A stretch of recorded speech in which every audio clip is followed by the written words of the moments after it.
നമസ്തേ, editors ചോയ്സിലേക്ക് സ്വാഗതം. America യുദ്ധത്തിൽ ഇടപെടുമോ ഇല്ലയോ? പെന്റഗൺ തയ്യാറായോ ഇല്ലയോ? ഇറാനെ ആക്രമിക്കാൻ US പ്രസിഡന്റ് ഡൊണാൾഡ് ട്രംപ് ഉത്തരവിടുമോ ഇല്ലയോ? ചോദ്യങ്ങളായിരുന്നു, സംശയങ്ങളായിരുന്നു. ഒടുവിൽ ട്രംപ് തന്നെ പറഞ്ഞു, ഐ മേ നോട്ട്, ചെയ്യാതിരിക്കാം. US 2 ആഴ്ചത്തെ സമയം കൊടുത്തു ഇറാന് എന്നുള്ള വാർത്തകൾ പുറത്തു വന്നു. ഒടുവിൽ ഉത്തരം വന്നു. വെള്ളിയാഴ്ച രാത്രി, ശനിയാഴ്ച പുലർച്ചെ US ടൈം. ഭാരതത്തിൽ ഞായറാഴ്ച പുലർച്ചെ ആ വാർത്ത വന്നു. Operation mid night hammer. B-2 യുദ്ധവിമാനങ്ങൾ പറന്നുയർന്നു. വിവിധ ആണവ ലൊക്കേഷൻസിലേക്ക് ബോംബുകൾ വർഷിച്ചു. 3 പ്രധാന ആണവ കേന്ദ്രങ്ങൾ തച്ചുടച്ചു. ഇതാണ് മറുപടി. എഡിറ്റേഴ്സ് ചോയ്സിലേക്ക് ഒരിക്കൽ കൂടി സ്വാഗതം. ഈ ഡെവലപ്മെന്റ് ചർച്ച ചെയ്യാൻ നമ്മളോടൊപ്പം പങ്കെടുക്കുന്നത് കേണൽ S. ഡിന്നി, ഒപ്പം ശ്രീജിത്ത് പണിക്കർ ചേരും എന്ന് കരുതുന്നു. ഹസ്കർ, ഇടത് പ്രതിനിധി, ഇടത് സഹയാത്രികൻ, വിദേശകാര്യ വിദഗ്ധൻ നമ്മളോടൊപ്പം ചേരുന്നുണ്ട്. എഡിറ്റേഴ്സ് ചോയ്സിലേക്ക് ഒരിക്കൽ കൂടി സ്വാഗതം. ആദ്യം കേണൽ ഡിന്നിയിലേക്ക് വളരെ പെട്ടെന്ന് തന്നെ. അദ്ദേഹം അരമണിക്കൂർ മാത്രമാണ് നമ്മളോടൊപ്പം ഉള്ളത്. വിദേശകാര്യ വിദഗ്ധൻ ശ്രീ ജോസുകുട്ടി നമ്മളോടൊപ്പം ചേർന്ന് കഴിഞ്ഞു. കേണൽ ഡിന്നി, സർപ്രൈസിൻ്റെ എല്ലാ ഘടകങ്ങളും, പ്രിസൈസ് സ്ട്രൈക്കിൻ്റെ എല്ലാ ഘടകങ്ങളും, സർജിക്കൽ സ്ട്രൈക്കിൻ്റെ എല്ലാ സ്വഭാവങ്ങളും, അവിടെ നിന്ന് പറന്നുയരുന്ന സ്ട്രൈക്ക് ഫോഴ്സിൻ്റെ ഒരു വിഭാഗം ഇവിടേക്ക് വരാതെ പടിഞ്ഞാറേക്ക് നീങ്ങുന്നു. മിനിമം കമ്മ്യൂണിക്കേഷനിലുകൂടി ആകാശത്ത് വച്ച് ഇന്ധനം നിറച്ച് യുദ്ധവിമാനങ്ങൾ എത്തുന്നു, ദൗത്യം പൂർത്തിയാക്കുന്നു, മടങ്ങിപ്പോകുന്നു. ആദ്യം ഈ ഓപ്പറേഷനെ കുറിച്ച്, ഓപ്പറേഷൻ മിഡ് നൈറ്റ് ഹാമറിനെ കുറിച്ച്. ശ്രീ പ്രദീപ്, എനിക്കൊന്ന് ഓപ്പറേഷൻ മിഡ് നൈറ്റ് ഹാമർ നമ്മൾ കുറെ നാളുകൾക്ക് ശേഷം US സൈന്യത്തിന്റെ അവരുടെ സുപ്രീമസി, അവരെന്തുകൊണ്ടാണ് US വേൾഡിലെ ഒരു സൂപ്പർ പവർ എന്ന് പറയുന്നതിന്റെ കാരണം അവരുടെ ഒരു ഡെമോൺസ്ട്രേഷൻ ആണ് ഈ ഒരു ഓപ്പറേഷൻ മിഡ് നൈറ്റ് ഹാമറിലൂടെ നമ്മൾ കണ്ടത്.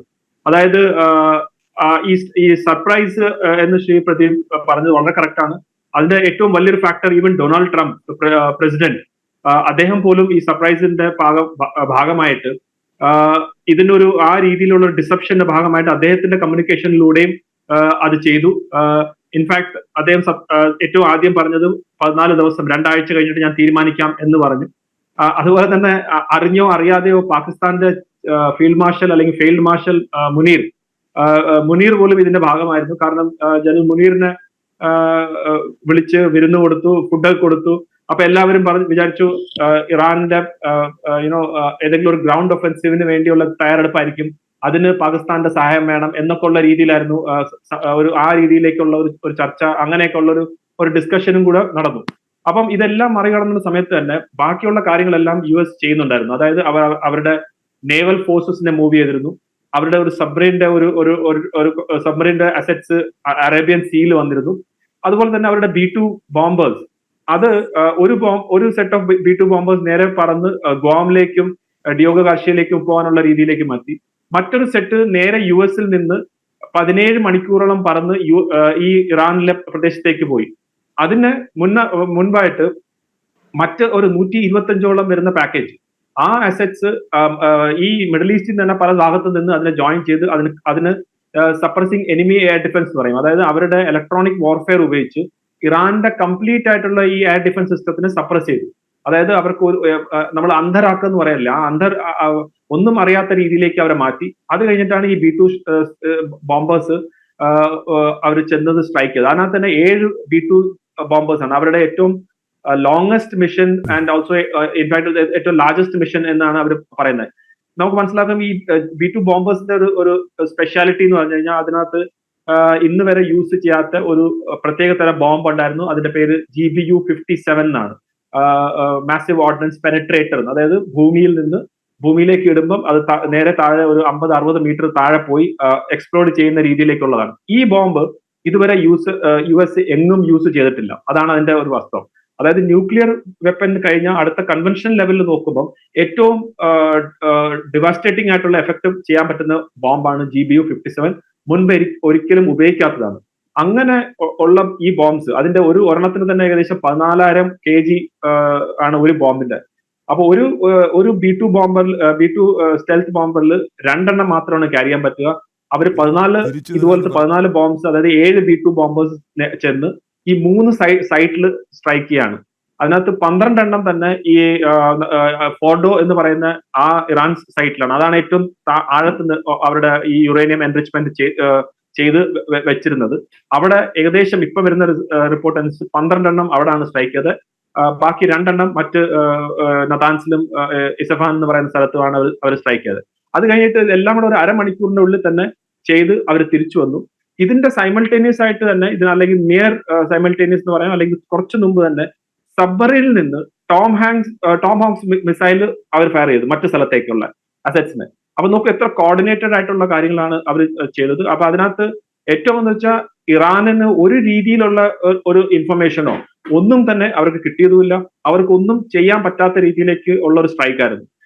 പ്രത്യേകിച്ച് ഈ ഫോർഡോ ന്യൂക്ലിയർ സൈറ്റിനെ ഏറ്റവും ഗാർഡൻ ആയിട്ട് നോക്കിയ ഒരു സൈറ്റ് ആയിരുന്നു. പക്ഷെ അതിനെ US-ന്റെ ഇത്രയും ദൂരത്ത് നിന്ന് വന്ന്, അതായത് 37 മണിക്കൂർ അങ്ങോട്ടും ഇങ്ങോട്ടും ഫ്ലൈ ചെയ്താണ് പോകുന്നത്. എല്ലാം മിഡ് എയറിൽ തന്നെ റീഫ്യൂലിംഗ് ചെയ്ത് തിരിച്ചു പോവുക എന്നുള്ളത് ഒരു വലിയൊരു എനിക്ക് തോന്നുന്നു military capability demonstrator, technology demonstrator, സർപ്രൈസിന്റെയും ഡിസപ്ഷന്റെയും ഇലക്ട്രോണിക് വാർഫെയറിന്റെ ഒക്കെ വേറൊരു ലെവലിന്റെ ഒരു ഡെമോൺസ്ട്രേഷൻ തന്നെയാണ് ഇതിനകത്തൂടെ അമേരിക്ക പ്രദർശിപ്പിച്ചത്. അതിന്റെ എഫക്ട് എത്രമാത്രം ബാറ്റിൽ ഡാമേജ് നടന്നിട്ടുണ്ടോ എന്നുള്ളതിന് അതിന്റെ അസസ്മെന്റ് വന്നാൽ മാത്രമേ നമുക്ക് കൃത്യമായിട്ട് പറയാൻ സാധിക്കൂ. അതിനൊരു 24 തൊട്ട് 48 മണിക്കൂർ വരെ കഴിയുമ്പോൾ അതിന്റെ ഇനീഷ്യൽ റിപ്പോർട്ട്സ് വരും. പക്ഷെ അതിന്റെ ആക്ച്വൽ എന്തുമാത്രം ഡാമേജ് ഉണ്ടായിട്ടുണ്ടെന്ന് വരും ദിവസങ്ങളിൽ മാത്രമേ അറിയത്തുള്ളൂ. പക്ഷെ ഒരു കാര്യം വളരെ ഷുവർ ആണ്, ഇറാന്റെ ഭാഗത്ത് നിന്ന് അവര് യഥാർത്ഥത്തിൽ ഇങ്ങനെ ഒരു ന്യൂക്ലിയർ ബോംബ് ഉണ്ടാക്കാനുള്ള രീതിയിൽ ആയിരുന്നുവെങ്കിൽ അത് തീർച്ചയായിട്ടും അതിനൊരു തിരിച്ചടി കിട്ടിയിട്ടുണ്ട്. അമേരിക്ക പറയുന്നത് the nuclear dream is dead എന്നാണ്. ഡെഡ് അല്ലെങ്കിൽ തന്നെയും അതിനെ ഒരു 10-15 വർഷത്തേക്ക് അവശ നിലയിൽ കടത്താനുള്ള എല്ലാ ആമിനേഷനും അവിടെ ഇട്ടിട്ടുണ്ട്. പക്ഷെ ചില റിപ്പോർട്ടുകൾ നമ്മൾ കണ്ടു, ഏകദേശം ഒരു 19ഓളം വണ്ടികൾ, ഇറാന്റെ വണ്ടികൾ ഈ ഫോർഡോ ബേസിൽ നിന്ന് തന്നെ 19-ാം തീയതി, അതായത് 2 ദിവസം മുൻപ് അവിടുന്ന് പോകുന്നതായിട്ടൊക്കെ ഉള്ള റിപ്പോർട്ട്സ് ഉണ്ട്. ഇറാൻ പറയുന്നത് അവരുടെ എല്ലാം അസറ്റ്സിനെ അവിടുന്ന് മാറ്റിയിരുന്നെന്നും ന്യൂക്ലിയർ റേഡിയേഷൻ ഒന്നും ഉണ്ടായിട്ടില്ല. അങ്ങനെ ഇങ്ങനെ പല റിപ്പോർട്ട്സും വരുന്നുണ്ട്. പക്ഷെ ശ്രീ പ്രദീപ്, ഇത്രയും അമിനിഷൻ അല്ലെങ്കിൽ ഇത്രയും ഈ ഒരു TNT എന്ന് പറയുന്ന എക്സ്പ്ലോസീവ് അവിടെ ഇടുന്നത്, അങ്ങനെയുള്ള ഏതെങ്കിലും രീതിയിലുള്ള ഒരു സാധനം അവിടെ ഉണ്ടെങ്കിൽ അതെല്ലാം ഒരു വലിയ രീതിയിലുള്ള ഡിഗ്രഡേഷൻ നടന്നിട്ടുണ്ടെന്ന് ഇതിനകത്ത് യാതൊരു സംശയമില്ല. അത് തീർച്ചയായിട്ടും നടക്കും. പക്ഷേ ഞാൻ ഡിന്നിലേക്ക് വരാം. ശ്രീ ജോസുകുട്ടി, ഇറാന്റെ ആണവ സ്വപ്നങ്ങൾ പൊലിഞ്ഞു കഴിഞ്ഞോ? 2, അമേരിക്ക ഇത് കൃത്യമായി ടൈം ചെയ്തതാണ്. ഒരിക്കലും ഒരു മിലിറ്ററി ഓപ്പറേഷൻ മുൻകൂട്ടി പറയും എന്ന് നമുക്ക് കരുതുക വയ്യ. പക്ഷേ അമേരിക്ക ഇടപെടാതിരിക്കാം എന്നുള്ള ഒരു പ്രതീക്ഷ കൊടുത്ത ശേഷം സ്ട്രൈക്ക് ചെയ്യുന്നു. ഇതിൻ്റെ ഒരു ഇമ്പാക്റ്റ് എന്ന് പറയുന്നത് എന്താണ് ഗ്ലോബൽ പോളിറ്റിക്സ്? ഇതിന് ഗ്ലോബൽ പൊളിറ്റിക്സിൽ 2 തരത്തിലുള്ള ഇമ്പാക്റ്റാണുള്ളത്. ഒന്ന്, പ്രാദേശികമായി പറയുമ്പോൾ അത് ഇറാൻ്റെ ആണവശേഷിയിലും പശ്ചിമേഷ്യയിലും ഉണ്ടാക്കുന്ന ഒരു ഇമ്പാക്റ്റ്. മറ്റൊന്ന്, ആഗോള രാഷ്ട്രീയത്തിൽ അമേരിക്ക എന്താണെന്നും അമേരിക്കയുടെ ലോക രാഷ്ട്രീയത്തിലുള്ള മേധാവിത്വം എന്താണെന്നും 2 തലങ്ങളിൽ ഇതിനെ നമുക്ക് പരിശോധിക്കാം. ആദ്യം ചോദിച്ചത്, ഇത് ഇറാൻ്റെ ആണവശേഷിയെ ഇല്ലാതാക്കുമോ? നിലവിലത്തെ അവസ്ഥ വെച്ച് നമ്മൾ പറയുകയാണെങ്കിൽ ഇറാൻ്റെ പ്രധാനപ്പെട്ട 3 ആണവ നിലയങ്ങളും തകർക്കപ്പെട്ടു അല്ലെങ്കിൽ തകർന്നു എന്നുള്ള രീതിയിലാണ് ഡൊണാൾഡ് ട്രംപ് അതിനുശേഷം നടത്തിയ പ്രസ്താവനയിൽ പറഞ്ഞത്. അത് ഒരു പരിധിവരെ ശരിയുമായിരിക്കും. കാരണം അവർ എന്തൊക്കെ ചെയ്തെന്ന് പറഞ്ഞാലും ആണവ നിലയങ്ങൾക്ക് ഏറ്റിരിക്കുന്ന നഷ്ടം അല്ലെങ്കിൽ പരുക്ക് എന്ന് പറയുന്നത് അവർ യുറേനിയം സമ്പുഷ്ടീകരിച്ച് കൊണ്ടുവരുന്നതിന് വലിയ തടസ്സങ്ങൾ സൃഷ്ടിച്ചിട്ടുണ്ടാവും, അല്ലെങ്കിൽ അത് പല വർഷങ്ങൾ പിന്നോട്ടടിച്ചിട്ടുണ്ടാവും. ഇതൊക്കെ പറയുമ്പോഴും അതിൻ്റെ ഭൗതികമായിട്ടുള്ള കാര്യങ്ങളിലാണ് നഷ്ടം സംഭവിച്ചിരിക്കുന്നത്. അതിൻ്റെ ആശയപരമായിട്ടുള്ള അതിൻ്റെ സാങ്കേതിക വശങ്ങൾ ഇപ്പോഴും ഇറാന് അറിവുള്ളതാണ്. അത് എപ്പോഴെങ്കിലും ശേഷി ഉണ്ടാക്കുമ്പോൾ അവർക്ക് ഉണ്ടാക്കിയെടുക്കാൻ കഴിയുമെന്നുള്ളതും വസ്തുതയാണ്. പക്ഷേ ഇപ്പോഴത്തെ അവസ്ഥയിൽ ഈ അമേരിക്കയുടെയും ഇസ്രായേലിൻ്റെയും ഒക്കെ സൈനിക അക്രമത്തിൽ വളരെയധികം ദുർബലമായിരിക്കുന്ന ഇറാന് ഉടനെയെങ്ങും ഇനിയൊരു ആണവ ശേഷിയിലേക്ക്, അതായത് നിലവിലുണ്ടായിരുന്ന ഒരു കണക്കൂട്ടൽ പ്രകാരം അവർക്ക് ഏകദേശം 1 മാസത്തിനുള്ളിൽ തന്നെയൊക്കെ ഒരു ആണവായുധം ഉണ്ടാക്കുവാൻ ശേഷി ഈ യുദ്ധത്തിന് മുമ്പ് ഉണ്ടായിരുന്നുവെന്നാണ് പലരും വിലയിരുത്തിയിരുന്നത്.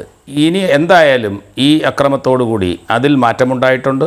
അത് മാത്രമല്ല, ഇറാന് സാമ്പത്തികമായും മറ്റ് ഭൗതികമായും ഒക്കെ വളരെയധികം നഷ്ടങ്ങൾ, അവരുടെ ഏറ്റവും പ്രധാനപ്പെട്ട ഓയിൽ റിഫൈനറി കേന്ദ്രങ്ങൾ വരെ ഈ അക്രമത്തിൽ നശിച്ചിട്ടുണ്ട്. അപ്പോൾ സ്വാഭാവികമായും ഇറാൻ വളരെ വളരെ ദുർബലമായിരിക്കുന്നു എന്നുള്ളതൊരു വസ്തുതയാണ്. സാമ്പത്തികമായി ദുർബലമായിരിക്കുന്നു, ആണവശേഷിയിൽ വളരെയധികം പിന്നോട്ടടിക്കപ്പെട്ട് കഴിഞ്ഞു ഈ ഒരു അക്രമത്തോടുകൂടി. ഇനി സാമ്പത്തികമായി പുരോഗതി വന്നാൽ മാത്രമേ ആണവശേഷി കൈവരിക്കുവാൻ അവർക്ക് കഴിയുകയുള്ളൂ. മാത്രവുമല്ല, ഇനി ഇറാൻ ഒരു കരാറിലേക്ക് ചെല്ലുമ്പോൾ, ആണവ ആയുധം നിർമ്മിക്കുവാനുള്ള കരാറുമായി ബന്ധപ്പെട്ട് വരുമ്പോൾ അത് നിർമ്മിക്കില്ല എന്ന് ഉറപ്പ് കൊടുത്താൽ മാത്രമേ ഈ സാമ്പത്തിക ഉപരോധം പിൻവലിക്കുകയുള്ളൂ. അപ്പോൾ അങ്ങനെ സാമ്പത്തിക ഉപരോധം പിൻവലിച്ചാൽ മാത്രമേ ഇന്ന് ഇറാൻ പെട്ടിരിക്കുന്ന സാമ്പത്തിക പ്രതിസന്ധിയിൽ നിന്നും സുരക്ഷാ പ്രതിസന്ധിയിൽ നിന്നും ഒക്കെ ഇറാന് കയറി വരുവാൻ കഴിയുകയുള്ളൂ. അപ്പോൾ ആ രീതിയിലുള്ളൊരു പ്രതിസന്ധി ഇറാനെ സംബന്ധിച്ചിടത്തോളം ഉണ്ട്. അത് വലിയൊരു ഇമ്പാക്റ്റാണ് ഇറാൻ്റെ അഭിമാനത്തിലും ഇറാൻ്റെ സാമ്പത്തിക സൈനിക ശേഷിയിലും ആണവ ശേഷിയിലും ഒക്കെ ഉണ്ടാക്കിയിരിക്കുന്നത്. അതിനോട് ചേർത്ത് പറയാവുന്നതാണ് പശ്ചിമേഷ്യയിൽ മൊത്തത്തിൽ ഇതിലുണ്ടാക്കിയിരിക്കുന്ന ഒരു ഇമ്പാക്റ്റ്. പശ്ചിമേഷ്യയിലെ പ്രധാനപ്പെട്ട ഇമ്പാക്റ്റ് എന്ന് പറയുന്നത്, ആ പ്രദേശത്തെ ഒരു രാജ്യവും ഇറാൻ ഒരു ആണവ ശക്തിയാകണമെന്ന് ആഗ്രഹിക്കുന്നില്ല. അതുകൊണ്ട് തന്നെയാണ് ഇസ്രായേലും അമേരിക്കയും ഇത്തരത്തിലുള്ള അക്രമം നടത്തിയിട്ടും തൊട്ടടുത്തുള്ള അയൽ രാജ്യങ്ങളിലെ അറബ് രാജ്യങ്ങൾ, പ്രധാനമായും അറബ് രാജ്യങ്ങളെല്ലാം നമുക്കറിയാമല്ലോ മുസ്ലിം രാജ്യങ്ങളാണ്. അപ്പോൾ സ്വാഭാവികമായിട്ടും അവർ ഇതിനോട് പ്രതികരിക്കേണ്ടതാണ്. അവർ വെറും സാങ്കേതികമായിട്ടുള്ള ആലങ്കാരികമായിട്ടുള്ള അപലപനത്തിനപ്പുറത്ത് ഒരു കാര്യവും ചെയ്തിട്ടില്ല എന്നുള്ളത് നമ്മൾ ശ്രദ്ധിക്കേണ്ടതാണ്. എല്ലാവരും ഇതിനെ അപലപിച്ചു. പക്ഷേ ഇറാൻ്റെ ആണവായുധ ശേഷി അല്ലെങ്കിൽ ഇറാൻ ആണവായുധ ശേഷി കൈവരിക്കുന്നതിന് ഈ രാജ്യങ്ങൾ ആരും പിന്തുണയ്ക്കുന്നില്ല. പാകിസ്ഥാൻ പിന്തുണയ്ക്കുന്നില്ല, ചൈന പിന്തുണയ്ക്കുന്നില്ല. അതിലൊക്കെ ഉപരിയായിട്ട് Saudi Arabia, UAE, Turkey, Egypt, മറ്റ് രാജ്യങ്ങളൊന്നും തന്നെ പിന്തുണയ്ക്കുന്നില്ല. അപ്പം ഇതൊരു നല്ല കാര്യമായിട്ടാണ് അവർ അടിസ്ഥാനപരമായി കാണുന്നത്. പക്ഷേ ഈ ഒരു അക്രമം എല്ലാ നിയമങ്ങളും, എല്ലാ അന്താരാഷ്ട്ര നിയമങ്ങളും ലംഘിച്ചുകൊണ്ട് ഇസ്രായേലും അമേരിക്കയും കൂടി ചേർന്ന് നടത്തിയിരിക്കുന്ന അക്രമത്തെ അപലപിക്കാതെ തരമില്ലല്ലോ. അതിനപ്പുറത്ത് അവർ എൻ്റെ അഭിപ്രായത്തിൽ ഒരു തന്ത്രപരമായ നിലവിൽ ഇത് ആഘോഷിക്കാനാണ് സാധ്യത എന്നുള്ളതാണ് എൻ്റെ ഒരു വിലയിരുത്തൽ. പക്ഷേ മിഡിൽ ഈസ്റ്റിലെ, പശ്ചിമേഷ്യയിലെ ജനങ്ങൾ ഇത്തരത്തിലുള്ള അക്രമത്തെ ഒരിക്കലും ന്യായീകരിക്കാൻ സാധ്യതയില്ല. അതുപോലെ അന്താരാഷ്ട്ര തലത്തിൽ ഇതുണ്ടാക്കിയിരിക്കുന്ന പ്രത്യാഘാതം, അമേരിക്ക എന്താണോ പശ്ചിമേഷ്യയിൽ നടക്കണമെന്ന് ആഗ്രഹിച്ചത് അത് നടന്നിരിക്കുകയാണ്. കാരണം എന്താണ്?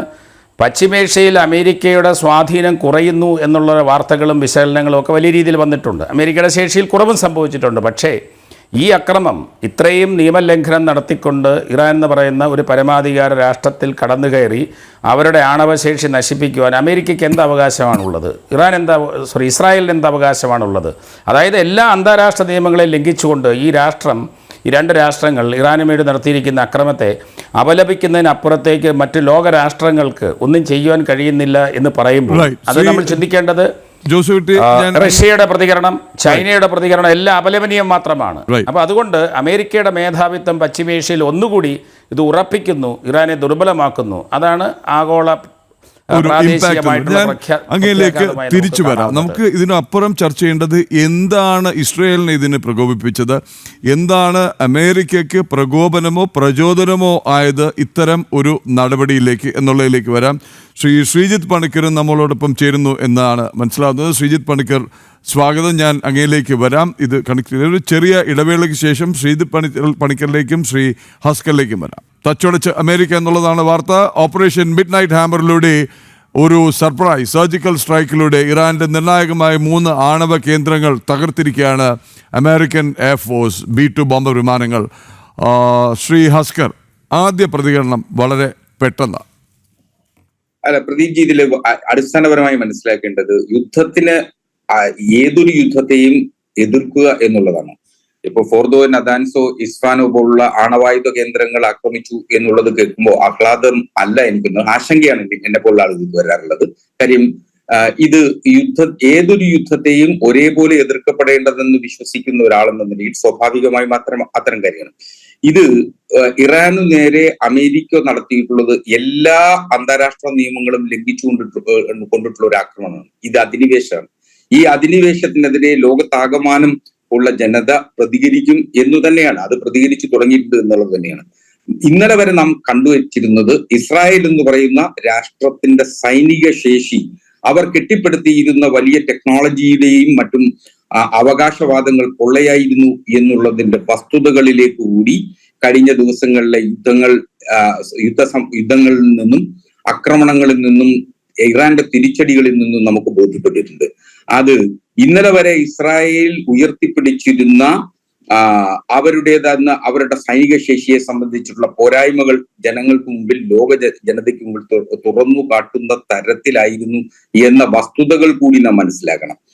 ഈ അല്പം ചരിത്രം പറയാതെ പോകുന്നത്, ഇസ്രായേൽ പലസ്തീൻ ജനതയെ സംബന്ധിച്ച് അല്പം ചരിത്രം പറയാതെ പോകുന്നത് ശരിയല്ല എന്നുള്ളത് കൊണ്ടും നാം ഇപ്പോഴും കരുതി വച്ചിരിക്കുന്നത് ഒക്ടോബർ 7 ഈ യുദ്ധങ്ങളുടെ തുടക്കം എന്ന അർത്ഥത്തിലേക്ക് അതിനെ ചെറുതായി കാണുന്നു എന്നുള്ളടത്ത് നിന്നുകൊണ്ടുമാണ്.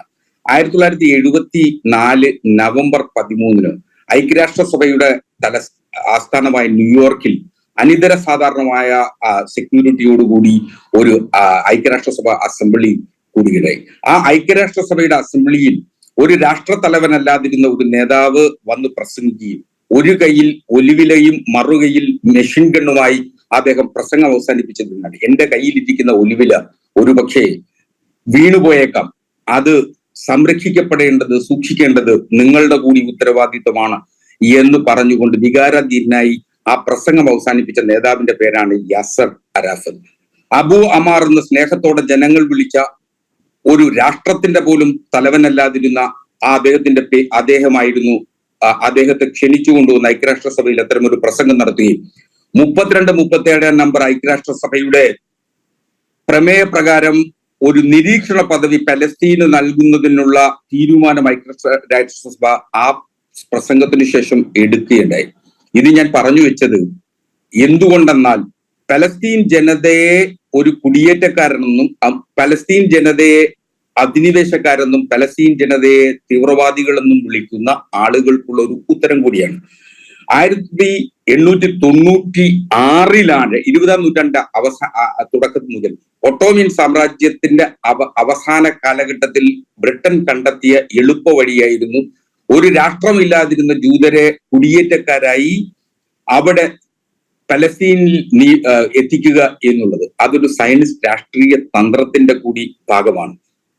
1896 തിയോർ ഹെർസൽ എന്ന് പറയുന്ന ഹംഗേറിയൻകാരൻ 100 പേജുള്ള ജർമ്മൻ ഭാഷയിലെഴുതുന്ന ലഘുലേഖയിലാണ് ആദ്യമായി ജൂതവംശജർക്ക് ജെറുസലേമുമായി ആത്മീയ ബന്ധം ഉണ്ട് എന്ന അർത്ഥത്തിൽ ചിത്രീകരിക്കുകയും 1914 വൈസ്മാൻ എന്ന് പറയുന്ന ബ്രിട്ടനിലെ സയനിസ്റ്റ് നേതാവാണ് ആദ്യമായി ഒരു ജനതയില്ലാത്ത പലസ്തീന് ജനതയുള്ള യഹൂദർക്ക് വേണ്ടി ആ രാജ്യം കൈമാറണം എന്ന ആവശ്യം ബ്രിട്ടന് മുമ്പിൽ ഉന്നയിക്കുന്നതും ബ്രിട്ടന്റെ അന്നത്തെ ഫോറിൻ സെക്രട്ടറി ആയിരുന്ന ആർതർ ബാൽഫോർഡ് ഉടമ്പടി എന്ന പേരിൽ ഒരു പ്രഖ്യാപനം ഉണ്ടാക്കുകയും ആ പ്രഖ്യാപനം തുടർന്നാണ് പലസ്തീനിലെ കുടിയേറ്റക്കാരായി ജൂത ജനത വന്നു ചേരുകയും 1948 പലസ്തീൻ ജനതയും കുടിയേറ്റക്കാരായ ഇസ്രായേലികളും ജൂതവംശജരും തമ്മിൽ നടന്നിട്ടുള്ള സംഘർഷത്തെ തുടർന്ന് 1948 മെയ് 14 ജൂഡിഷ് എംബസിയുടെ കുരിയോൺ എന്ന് പറയുന്ന അംബാസിഡർ ആണ് ആദ്യമായി ഇസ്രായേൽ എന്ന് പറയുന്ന രാജ്യം പ്രഖ്യാപിക്കുന്നത്. സ്വന്തം രാജ്യത്ത് നിലനിൽക്കുന്നതിനു വേണ്ടി പോരാടുന്ന ഒരു ജനത, ആ ജനതയുടെ അവസാന പോരാട്ടം, ഇന്നുവരെ അവശേഷിക്കാത്ത പോരാട്ട വീര്യമാണ് നാം ഇപ്പോഴും കണ്ടുകൊണ്ടേയിരിക്കുന്നത്. അവിടെ ഒരുപക്ഷെ ഇറാൻ പോലുള്ള മറ്റ് ഇസ്ലാമിക രാജ്യങ്ങൾ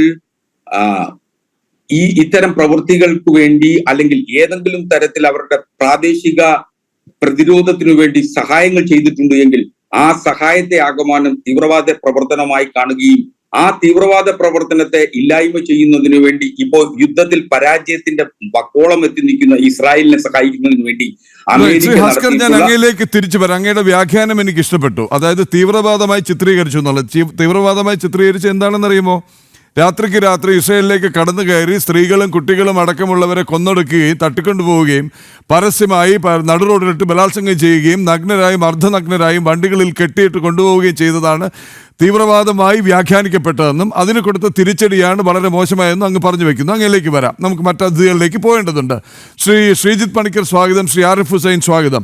ആദ്യം ശ്രീജിത്ത് പണിക്കറിലേക്ക് എനിക്ക് ആദ്യം അറിയേണ്ടത്, ഇപ്പോൾ ഏറ്റവും ഒടുവിൽ പുറത്തു വരുന്ന വാർത്ത, ഇതിൻ്റെ ന്യായാന്യായങ്ങളിലേക്ക് ശ്രീ ജോസുകുട്ടി പറഞ്ഞതിലേക്കും ഒക്കെ നമുക്ക് വരാം. പക്ഷെ ആദ്യം എനിക്ക് അറിയേണ്ട ഒരു സംഗതി, തന്ത്രപ്രധാനമായ ഊർജ്ജ ഇടനാഴി Hormuz strait, the strait of Hormuz, UAE-ക്കും ഇറാനും ഇടയിൽ കിടക്കുന്ന തന്ത്രപ്രധാനമായ കപ്പൽപാത ഇത് പൂട്ടാൻ തീരുമാനിച്ചിരിക്കുന്നു ഇറാൻ. അതായത് അവർ ചെയ്തത് എന്തിനോ അതിനുള്ള തിരിച്ചടി. അതല്ലെങ്കിൽ പോട്ടെ, നമ്മൾ വളരെ നിഷ്പക്ഷരായി നിന്ന് പറയുകയാണെങ്കിൽ ഇറാനും ഇസ്രായേലും തമ്മിലുള്ള പ്രശ്നം, അല്ലെങ്കിൽ ഇറാനും US തമ്മിലുള്ള പ്രശ്നം, അതിനാണ് ഈ ഇടനാഴി പൂട്ടും അങ്ങനെ ഒരു തീരുമാനവും പ്രഖ്യാപനം. ആദ്യം അതിനോടുള്ള പ്രതികരണം. അങ്ങനെ ഒരു പ്രഖ്യാപനം ഉണ്ട് എങ്കിൽ അത് ഒരു പക്ഷേ ഇറാന്റെ സർവനാശത്തിലേക്ക് പോലും നയിക്കാനുള്ള എല്ലാവിധ പൊട്ടൻഷ്യലും ഉള്ളതാണ്. കാരണം ആ ഒരു കടലിടുക്ക് ലോകത്തിലെ മൊത്തത്തിലുള്ള ഓയിലിന്റെ ഏതാണ്ട് 20 മുതൽ 25% വരെയെങ്കിലും മിനിമം ഒരു ദിവസം ഏതാണ്ട് 17-18 മില്യൺ ബാരലാണ് അതിലെ മൂവ്മെന്റ് നടക്കുന്നത്. എന്ന് വെച്ചാൽ അത് കേവലം ഇറാന് മാത്രം ടാക്ടിക്കലായിട്ട് പ്രാധാന്യമുള്ള ഒരു സ്ഥലമല്ല, പേർഷ്യൻ ഗൾഫിനെ അറേബ്യൻ സീയിലേക്ക് കണക്ട് ചെയ്യുന്ന സ്ഥലമാണ്. അതുകൊണ്ട് തന്നെ ആ പ്രദേശത്തുള്ള വളരെ മേജറായിട്ടുള്ള നിരവധി ഓയിൽ എക്സ്പോർട്ടേഴ്സിന് ഏറ്റവും കൂടുതൽ ആവശ്യമുള്ള ഒരു കടലിടുക്കാണ് ഹോർമുസ്. അതിലിപ്പോ UAE ഉണ്ട്, സൗദി അറേബ്യ ഉണ്ട്, ഇറാൻ മാത്രമല്ല ഇറാഖ് ഉണ്ട്, കുവൈറ്റ് ഉണ്ട്. ഈ രാജ്യങ്ങൾക്കെല്ലാം തന്നെ തന്ത്രപ്രധാനമായിട്ടുള്ള ഒരു കടലിടുക്കാണിത്. അപ്പൊ അതുകൊണ്ട് തന്നെ അതിനെ ക്ലോസ് ചെയ്യുക എന്ന് പറഞ്ഞാൽ അതിന്റെ ഇമ്പാക്ട് നേരിട്ട് ഏതെങ്കിലും ഒരു രാജ്യത്തിനല്ല. ഇപ്പൊ ഇസ്രയേലുമായിട്ടുള്ള അല്ലെങ്കിൽ അമേരിക്കയുമായിട്ടുള്ള കോൺഫ്ലിക്റ്റിന്റെ പേരിൽ അതിനെ തടസ്സപ്പെടുത്തുന്നു, അവിടത്തേക്കുള്ള മൂവ്മെന്റ് ഇല്ലാതെയാക്കുന്നു എന്ന് തീരുമാനിച്ചാൽ അതിന്റെ ഇമ്പാക്ട് ഈ 2 രാജ്യങ്ങൾക്കല്ല, മറിച്ച് നിരവധി ലോകരാജ്യങ്ങൾക്കാണ്. അപ്പൊ അതിന്റെ ഇമ്മീഡിയറ്റ് ആയിട്ടുണ്ടാകുന്ന ഒരു ഇഫക്റ്റ് എന്ന് പറഞ്ഞു കഴിഞ്ഞാൽ ഗ്ലോബൽ ഓയിൽ പ്രൈസസ് വളരെ കാര്യമായിട്ട് വർദ്ധിക്കാനുള്ള സാധ്യതയുണ്ട്. ഷിപ്പിംഗ് ഇൻഷുറൻസ് കോസ്റ്റുമായി ബന്ധപ്പെട്ട് വലിയ വ്യത്യാസം ഉണ്ടാകാനുള്ള സാധ്യതയുണ്ട്. ഇതെല്ലാം തന്നെ ഒരുപക്ഷെ ആ മേഖലയിൽ നിലവിൽ ഒരുപക്ഷെ ഇസ്രായേലോട് ഒരു പാവ്ലോവിയൻ ഡയലോഗ് പോലും സ്വീകരിച്ചിരിക്കുന്ന പല രാജ്യങ്ങളും കുറച്ചുകൂടി സ്വരം കടുപ്പിക്കുന്നതിന് കാരണമായേക്കാം. കാരണം നമുക്കറിയാം, ഒരു ഇസ്ലാമിക രാജ്യമാണ് ഇറാൻ എന്ന് പറയുമ്പോഴും ആ മേഖലയിലുള്ള മറ്റു പല രാജ്യങ്ങളും ഇസ്ലാമിക രാജ്യങ്ങളാണ് എന്ന് പറയുമ്പോഴും ഈ പല ഇസ്ലാമിക രാജ്യങ്ങളുടെയും പ്രത്യക്ഷമായിട്ടുള്ള പിന്തുണയൊന്നും തന്നെ ഇറാനില്ല. അതുകൊണ്ടാണ് ഒരുപക്ഷെ അമേരിക്കയ്ക്ക് ഏറ്റവും കൂടുതൽ എയർബേസുകൾ, മിലിറ്ററി ബേസുകളൊക്കെ തന്നെ ഈ മിഡിൽ ഈസ്റ്റേൺ രാജ്യങ്ങളിലുള്ളത്. അവിടെയുള്ള മിക്കവാറും എല്ലാ ഇസ്ലാമിക രാജ്യങ്ങളിലും അമേരിക്കയ്ക്ക് ഒന്നിലധികമോ ആയിട്ടുള്ള എയർബേസുകളുണ്ട്, അല്ലെങ്കിൽ മിലിറ്ററി എസ്റ്റാബ്ലിഷ്മെന്റുകളുണ്ട്. അപ്പൊ അങ്ങനെയുള്ള നിരവധി രാജ്യങ്ങൾ, തത്വത്തിൽ അമേരിക്കയോട് ചേർന്ന് നിൽക്കുന്ന അല്ലെങ്കിൽ ഇസ്രായേലുമായിട്ട് കമേഴ്സ്യൽ ഡീലുകളുള്ള നിരവധി രാജ്യങ്ങൾ, ഒരുപക്ഷെ ഇസ്രായേൽ പ്രതിരോധിക്കേണ്ടുന്ന പല ഇറാനിയൻ മിസൈലുകളെയും സ്വന്തം എയർ സ്പേസിൽ വെച്ച് നിർവീര്യമാക്കി സഹായിച്ചു കൊടുക്കുന്ന അങ്ങറ്റത്ത് കിടക്കുന്ന ജോർഡാൻ ഉൾപ്പെടെയുള്ള നിരവധി രാജ്യങ്ങളുണ്ട്. അപ്പൊ ഇവരെല്ലാവരും തന്നെ പരസ്യമായിട്ട് ഒരു ന്യൂട്രൽ ആയിട്ടുള്ള ഒരു ഒപ്പീനിയൻ പറയുകയോ അല്ലെങ്കിൽ ഇതൊരു ഡീഎസ്കലേഷനിലേക്ക് പോകണം എന്ന് പറയുകയോ ഇസ്രായേലിന്റെ ഏതെങ്കിലും ഒരു അറ്റാക്കിനെ അവർ കണ്ടം ചെയ്യുകയോ ചെയ്താലും അത് രഹസ്യമായിട്ട് ഇവർ ചെയ്യുന്നതെല്ലാം ഈ അമേരിക്കയോടോ ഇസ്രായേലിനോടോ ചേർന്ന് നിൽക്കുന്ന അവർക്ക് സഹായം നൽകുന്ന രീതിയിലത്തേക്കുള്ള പല കാര്യങ്ങളുമാണ്. അപ്പൊ അതുകൊണ്ട് ശ്രീജിത്ത് പണിക്കർ, ഈ ഒരു ബാലൻസിലേക്ക്, അതല്ലെന്നുണ്ടെങ്കിൽ ഇസ്രായേലിനോട് എന്താണ് സമീപനം, ഇറാനോട് എത്ര കണ്ട് സ്നേഹമുണ്ട്, ആഭിമുഖ്യമുണ്ടെന്നുള്ള വിഷയത്തിലേക്ക് വളരെ കൃത്യമായിട്ട് ഒന്നുകൂടെ വരേണ്ടത്. ശ്രീ ആരിഫ് ഹുസൈൻ, ഞാൻ ശ്രീ ഹസ്കർ പറഞ്ഞതിലേക്ക് വരികയാണ്. ഇറാൻ ചെയ്ത പ്രവർത്തനങ്ങളെ തീവ്രവാദമായി ചിത്രീകരിച്ചുകൊണ്ട് അതിനെ ആക്രമിക്കാൻ ഇസ്രയേലും തുടർന്ന് അവരുടെ തലയിൽ തച്ചുടച്ചുകൊണ്ട് ഓപ്പറേഷൻ മിഡ് നൈറ്റ് ഹാമറുമായി US വരികയും ചെയ്തു. ആ ഒരു വ്യാഖ്യാനത്തിനൊരു മറുപടിയാണ് എനിക്ക് ആദ്യം വേണ്ടത്. ഈ രാജ്യാന്തര പൊളിറ്റിക്സിലേക്ക്, ഗ്ലോബൽ പൊളിറ്റിക്സിലേക്ക് നമുക്ക് തിരിച്ചെത്താം. ശ്രീ ആരിഫ് ഹുസൈൻ. ഇവിടെ ഈ കാണിച്ചിരിക്കുന്നത് ഒരു തട്ടിപ്പാണ്. അതാണ് എനിക്ക് തുടക്കത്തിലേ പറയാനുള്ളത്. അങ്ങനെ പറയുമ്പോൾ ക്ഷമിക്കുക. കാരണം എന്താ വെച്ച് കഴിഞ്ഞാൽ, ഇദ്ദേഹം ഹസ്കർ ഇവിടെ പറഞ്ഞപ്പോ ഇത് ഒക്ടോബർ 7-ന് ശേഷം ഉണ്ടായിട്ടുള്ള എന്തോ ഒരു വിഷയമാണ് എന്നൊരു തെറ്റിദ്ധരിപ്പിക്കൽ ഉണ്ട് എന്ന് പറഞ്ഞുകൊണ്ട് തുടങ്ങിയിട്ട്, അപ്പൊ ഞാൻ വിചാരിക്കുന്നത് ഓക്കെ, അപ്പോൾ ഒക്ടോബർ 7 ആയിരിക്കില്ല, ഏതെങ്കിലും 2000 BC മുതലുള്ള ഏതെങ്കിലും പ്രശ്നത്തെ കുറിച്ചായിരിക്കും പറയാൻ പോണത് എന്ന ആ ഒരു സന്തോഷത്തിൽ അങ്ങനെയെങ്കിൽ അങ്ങനെയെന്ന് വിചാരിച്ചിരിക്കുമ്പോൾ അദ്ദേഹം കൊണ്ടെത്തിക്കുന്നത് എവിടെയാണ്? അദ്ദേഹത്തിന് സൗകര്യപൂർവ്വമുള്ള ഒരു പോയിന്റിൽ ഹിസ്റ്ററിയിൽ കൊണ്ടുപോയി നിർത്തുന്നു. എന്നിട്ട് അവിടെ നിന്ന് ഇങ്ങോട്ട് തുടങ്ങുന്നു. ഞാൻ പറയുന്നത് അവിടെ നിന്ന് പിന്നോട്ട് പോകണം. അപ്പൊ ഇവിടെ എന്താ സംഭവിക്കുന്നതെന്ന് പറഞ്ഞു കഴിഞ്ഞാൽ, നമ്മൾ എന്നും ഈ ഇസ്രായേൽ പാലസ്റ്റൈൻ വിഷയം തുടങ്ങിക്കഴിഞ്ഞ അന്ന് മുതൽ നമ്മൾ പറയുന്ന കാര്യമാണ്, നിങ്ങൾ ചരിത്രം കുഴിച്ചുകൊണ്ട് ഇതിനൊരു പരിഹാരമോ ഇതിനകത്തൊരു റീസണോ കണ്ടെത്താൻ വേണ്ടി ശ്രമിച്ചാൽ നിങ്ങൾ തോക്കും. കാരണം എന്താണ്? പണ്ടേ ഉണ്ടായിരുന്നത് ജൂതനാണ്. പണ്ടേ ഉണ്ടായിരുന്നത് ഇസ്രായേലുമാണ് എന്നുള്ളതിന് വെറുതെ വായ്ത്താരി തെളിവ് മാത്രമല്ല, അവിടെ ഉള്ളത് ആർക്കിയോളജിക്കൽ എവിഡൻസ് അടക്കം നേരിട്ട് പോയി കണ്ട വ്യക്തിയാണ് ഞാൻ ഈ പറയുന്നത്. അപ്പോൾ ഞാൻ ആദ്യം പറയുക എന്താണെന്ന് വെച്ചാൽ, ഇവിടെയുള്ള ഇടതുപക്ഷക്കാർ മുഴുവൻ ഒരു വണ്ടിയിൽ കയറ്റിയിട്ട് ഇസ്രായേലിലേക്ക് പറഞ്ഞു വിടുക, എന്നിട്ട് അവിടെയുള്ള ആ തെളിവുകൾ നേരിട്ട് കണ്ണിലും മുന്നിലും കാണിച്ചു കൊടുക്കുക. ഇതാണ് ആദ്യം നമ്മൾ ചെയ്യേണ്ടത്. എന്നാലേ ഇവർക്ക് കാര്യം മനസ്സിലാവുള്ളൂ. ഇതൊന്നും അറിയാതെ ഇവിടെയുള്ള തെളിവുകൾ ഏതോ കിതാബിൽ എഴുതി വെച്ചതാണ് എന്നുള്ള തെറ്റിദ്ധാരണ ഇവിടെ ഉണ്ടാക്കി വെച്ചുകൊണ്ട് ആളുകളെ പറ്റിക്കുന്ന പരിപാടിയാണ് ചെയ്തുകൊണ്ടിരിക്കുന്നത്. ഇത് കിതാബിലെ തെളിവുകളല്ല ഇവിടെ എടുക്കുന്നത്. ഇവിടെ കുഴിച്ചെടുത്താൽ പോലും കിട്ടുന്ന തെളിവുകൾ അതായിരിക്കുകയാണ്. ഇതൊന്നും പറയാതെയാണ് സത്യത്തിൽ ഇവിടെ ഇസ്രായേൽ അവരുടെ അസ്തിത്വം ഇവിടെ ഉണ്ട് എന്ന് കാണിക്കാനും അവരുടെ ആ ഒരു ജൂയിഷ് ഹോംലാൻഡ് എന്ന് പറയുന്ന ഐഡിയ ഇവിടെ എസ്റ്റാബ്ലിഷ് ചെയ്തെടുക്കുന്നതിന് വേണ്ടിയിട്ട് അവർ നേരിട്ടിട്ടുള്ള പ്രോസിക്യൂഷൻ, അത് കാലങ്ങളായിട്ട്, അത് സയനിസം വരുന്നത് മാത്രമൊന്നുമല്ല, അതിനും കാലങ്ങൾക്ക് മുന്നേ തന്നെ അവരുടെ ചരിത്രപരമായിട്ട് അവർ നേരിട്ടിട്ടുള്ള ഈ ആട്ടി ഓടിക്കലുകളെ കുറിച്ചുള്ള ആ ഓർമ്മകൾ കൊണ്ട് നടക്കുകയും അതിന്റെ ഇരകളായിട്ടുള്ള ആളുകളായിട്ട് ജീവിക്കുമ്പോൾ അത് ഓരോ കാലഘട്ടത്തിൽ അവർ പേറി നടക്കുകയും പിന്നീട് ആധുനിക കാലത്തേക്ക് വരുന്ന സമയത്ത്, ആധുനികം എന്ന് പറയുമ്പോൾ ഈ സയനിസം വരുന്ന കാലത്തേക്ക് വരുമ്പോൾ അവിടെ വീണ്ടും യൂറോപ്പിലേക്ക് പോയിട്ടുള്ള ആളുകൾ ഇത് കാണുന്ന മുറയ്ക്ക്, ഇത് നേരിടുന്ന മുറയ്ക്ക് അവർ പിന്നെയും ഈ പറയുന്ന തിരിച്ച് നമ്മുടെ ആ ഹോംലാൻഡ് തന്നെ രക്ഷയുള്ളൂ, നമ്മൾ ഇങ്ങനെ കറങ്ങി നടന്നിട്ട് കാര്യമില്ലോ, ആട്ടി ഓടിക്കപ്പെടുമ്പോൾ അതിന്റെ പിന്നാലെ പോയിട്ട് കാര്യമില്ല എന്ന് തിരിച്ചറിഞ്ഞ് ആ ഹോംലാൻഡ് എന്ന് പറയുന്ന ആ ഒരു കൺസെപ്റ്റിലേക്ക് തിരിച്ചു വരുമ്പോൾ അതിന് കൃത്യമായിട്ട് അവരുടെ ബേസിസ്, അത് അവരുടെ വാക്കുകൾ ആ പേരിൽ തന്നെ ഉണ്ട്. ഇസ്രായേൽ എന്ന് പറയുന്ന പേര്, ജെറൂസലം എന്ന് പറയുന്ന പേര്, സയനിസം എന്ന് പറയുന്നില്ല, സയോൺ എന്ന് പറയുന്നത് എന്താണ്? ജെറൂസലമിന്റെ പേരാണ് ഈ സയോൺ എന്ന് പറയുന്നത്. ഇതുപോലും മനസ്സിലാക്കിയതാണ് ഇവിടെ കിടന്ന് തള്ളുന്നത്.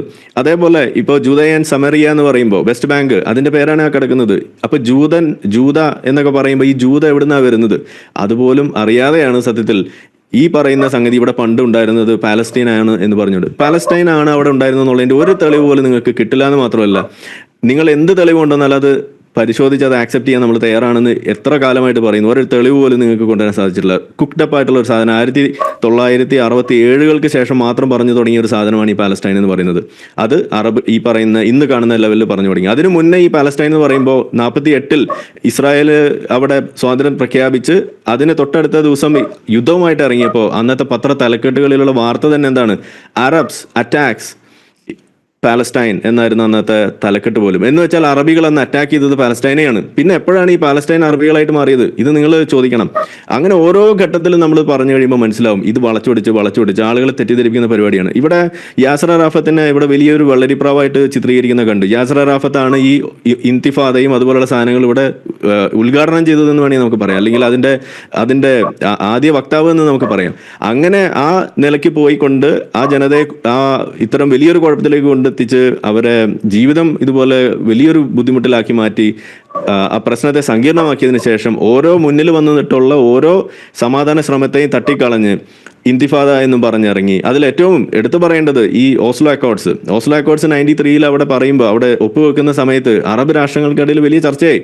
അപ്പൊ അന്ന് യാസർ അറാഫത്ത് ജോനാസ്ബർഗിൽ വെച്ച് സംസാരിച്ചത് പറഞ്ഞത് എന്താണ്? ഇത് വെറും ഒരു ഹുദൈബിയ സന്ധിയാണ് എന്ന് പറഞ്ഞ് അറബികളെ സമാധാനിപ്പിക്കുന്നതാണ്. എന്താണ് ഈ ഹുദൈബിയ സന്ധി?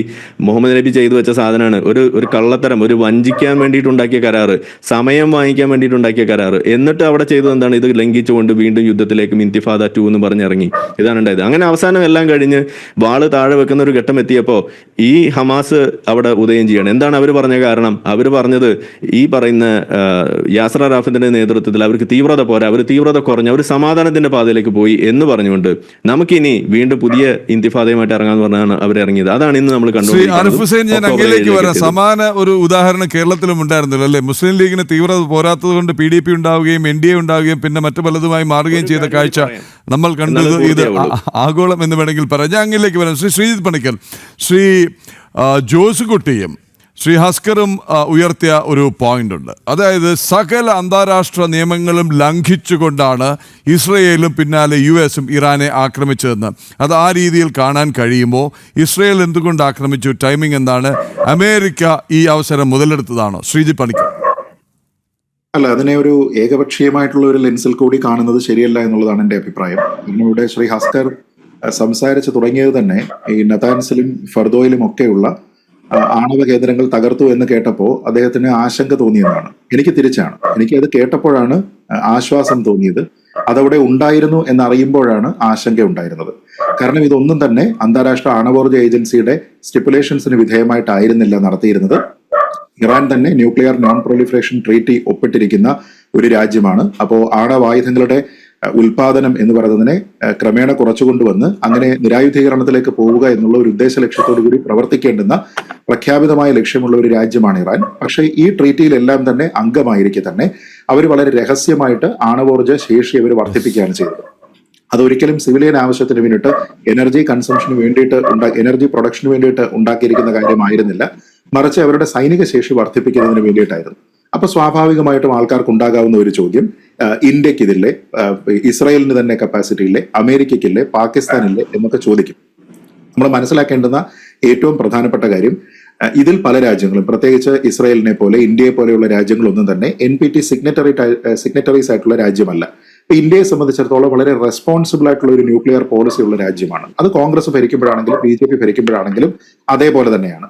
അപ്പൊ അതിന്റെ ഭാഗമായിട്ട് നമ്മൾ ചെയ്യുന്നത് എന്താണ്? നമ്മുടെ സിവിലിയൻ ആവശ്യത്തിന് വേണ്ടിയിട്ടുള്ള റിയാക്ടറുകളെ മുഴുവനും നമ്മൾ ഇത്തരത്തിലുള്ള പരിശോധനയ്ക്ക് വേണ്ടി തുറന്നു കൊടുക്കും.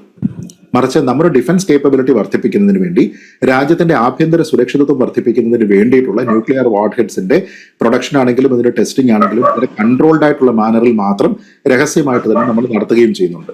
നമുക്കെല്ലാം തന്നെ ഈ കപ്പാസിറ്റി ഉണ്ടായിട്ട്, ഇപ്പൊ ഇന്ത്യക്കാണെങ്കിലും സുദീർഘകാലമായിട്ട് പാകിസ്ഥാനുമുണ്ട്, ഇസ്രായേലിനും ഇന്ത്യക്കൊക്കെ ഏതാണ്ട് ഒരു 10 വർഷത്തെ വ്യത്യാസത്തിൽ എന്താണ് ഈ കേപ്പബിലിറ്റി തന്നെ വരുന്നത്. അതിനുശേഷം 50-ലധികം വർഷമായി, പക്ഷെ നമ്മൾ ഒരിക്കൽ പോലും ആണവായുധം ഉപയോഗിച്ചിട്ടില്ല, ഉപയോഗിക്കുമെന്ന് ഭീഷണിപ്പെടുത്തിയിട്ടില്ല. നമ്മൾ ഒരിക്കലും ഇങ്ങനെ ഒരു ഫസ്റ്റ് യൂസ് പോളിസി നമുക്കില്ല എന്ന് എല്ലാവർക്കും അറിയാവുന്നതാണ്. ഇസ്രായേലിനാണെങ്കിലും ആ മേഖലയിൽ ഈ ഒരു കപ്പാസിറ്റി ഉള്ള ഒരു രാജ്യം എന്ന നിലയ്ക്ക്, നിരന്തരമായി മറ്റു രാജ്യങ്ങളുമായിട്ട് കോൺഫ്ലിക്റ്റിൽ ഉള്ള ഒരു രാജ്യം എന്ന നിലയ്ക്ക് പോലും ഒരിക്കൽ പോലും അവരതിനെ ഉപയോഗിക്കുകയോ അത് വെച്ചിട്ടുള്ള ഭീഷണിപ്പെടുത്തിക്കൊണ്ട് ആരെയെങ്കിലും സമ്മർദ്ദത്തിന് വഴങ്ങുന്നതിന് വേണ്ടിയിട്ട് പ്രേരിപ്പിക്കുകയോ അവർ ചെയ്തിട്ടില്ല. എന്ന് വെച്ചാൽ വളരെ റെസ്പോൺസിബിൾ ആയിട്ടുള്ള ന്യൂക്ലിയർ പോളിസികളുള്ള രാജ്യങ്ങളാണ് ഇതെല്ലാം. മറിച്ച് ഇറാന്റെ കാര്യം നമ്മളൊന്ന് നോക്കിക്കോളൂ. ഇറാനുമായി ബന്ധപ്പെട്ട് നേരത്തെ തന്നെ ഒരു കണ്ടീഷൻ, ഒരു ഗ്രൂപ്പ് ഉണ്ടായിരുന്നു, JCPOA എന്ന് പറഞ്ഞ്. ഈ JCPOAയിൽ ഇറാനുണ്ട്, ഒപ്പം അവരെ അസിസ്റ്റ് ചെയ്യുന്നതിന് വേണ്ടിയിട്ട് അല്ലെങ്കിൽ അവരെ മോണിറ്റർ ചെയ്യുന്നതിന് വേണ്ടിയിട്ട് അമേരിക്കയുണ്ട്, ഫ്രാൻസ് ഉണ്ട്, ജർമ്മനി ഉണ്ട്, UK ഉണ്ട്, റഷ്യ ഉണ്ട്, ചൈനയുണ്ട്, ഇങ്ങനെ നിരവധി രാജ്യങ്ങളുണ്ട്. പക്ഷെ അതുമായി ബന്ധപ്പെട്ട് ഒബാമയാണത് ഫോം ചെയ്ത് കൊണ്ടുവന്നിരുന്നത് എങ്കിൽ ആദ്യ ട്രംപ് അഡ്മിനിസ്ട്രേഷൻ വരുന്ന സമയത്ത് അദ്ദേഹം ചില ചോദ്യങ്ങൾ ചോദിച്ചു. ഈ ചോദ്യങ്ങൾക്ക് എന്തെങ്കിലും കൃത്യമായിട്ടുള്ള മറുപടി ഇറാൻ ഉണ്ടായിരുന്നുവെങ്കിൽ കൺട്രോൾഡ് ആയിട്ടുള്ള അവരുടെ ബാലിസ്റ്റിക് മിസൈൽ പ്രോഗ്രാം മുന്നേറുമായിരുന്നു.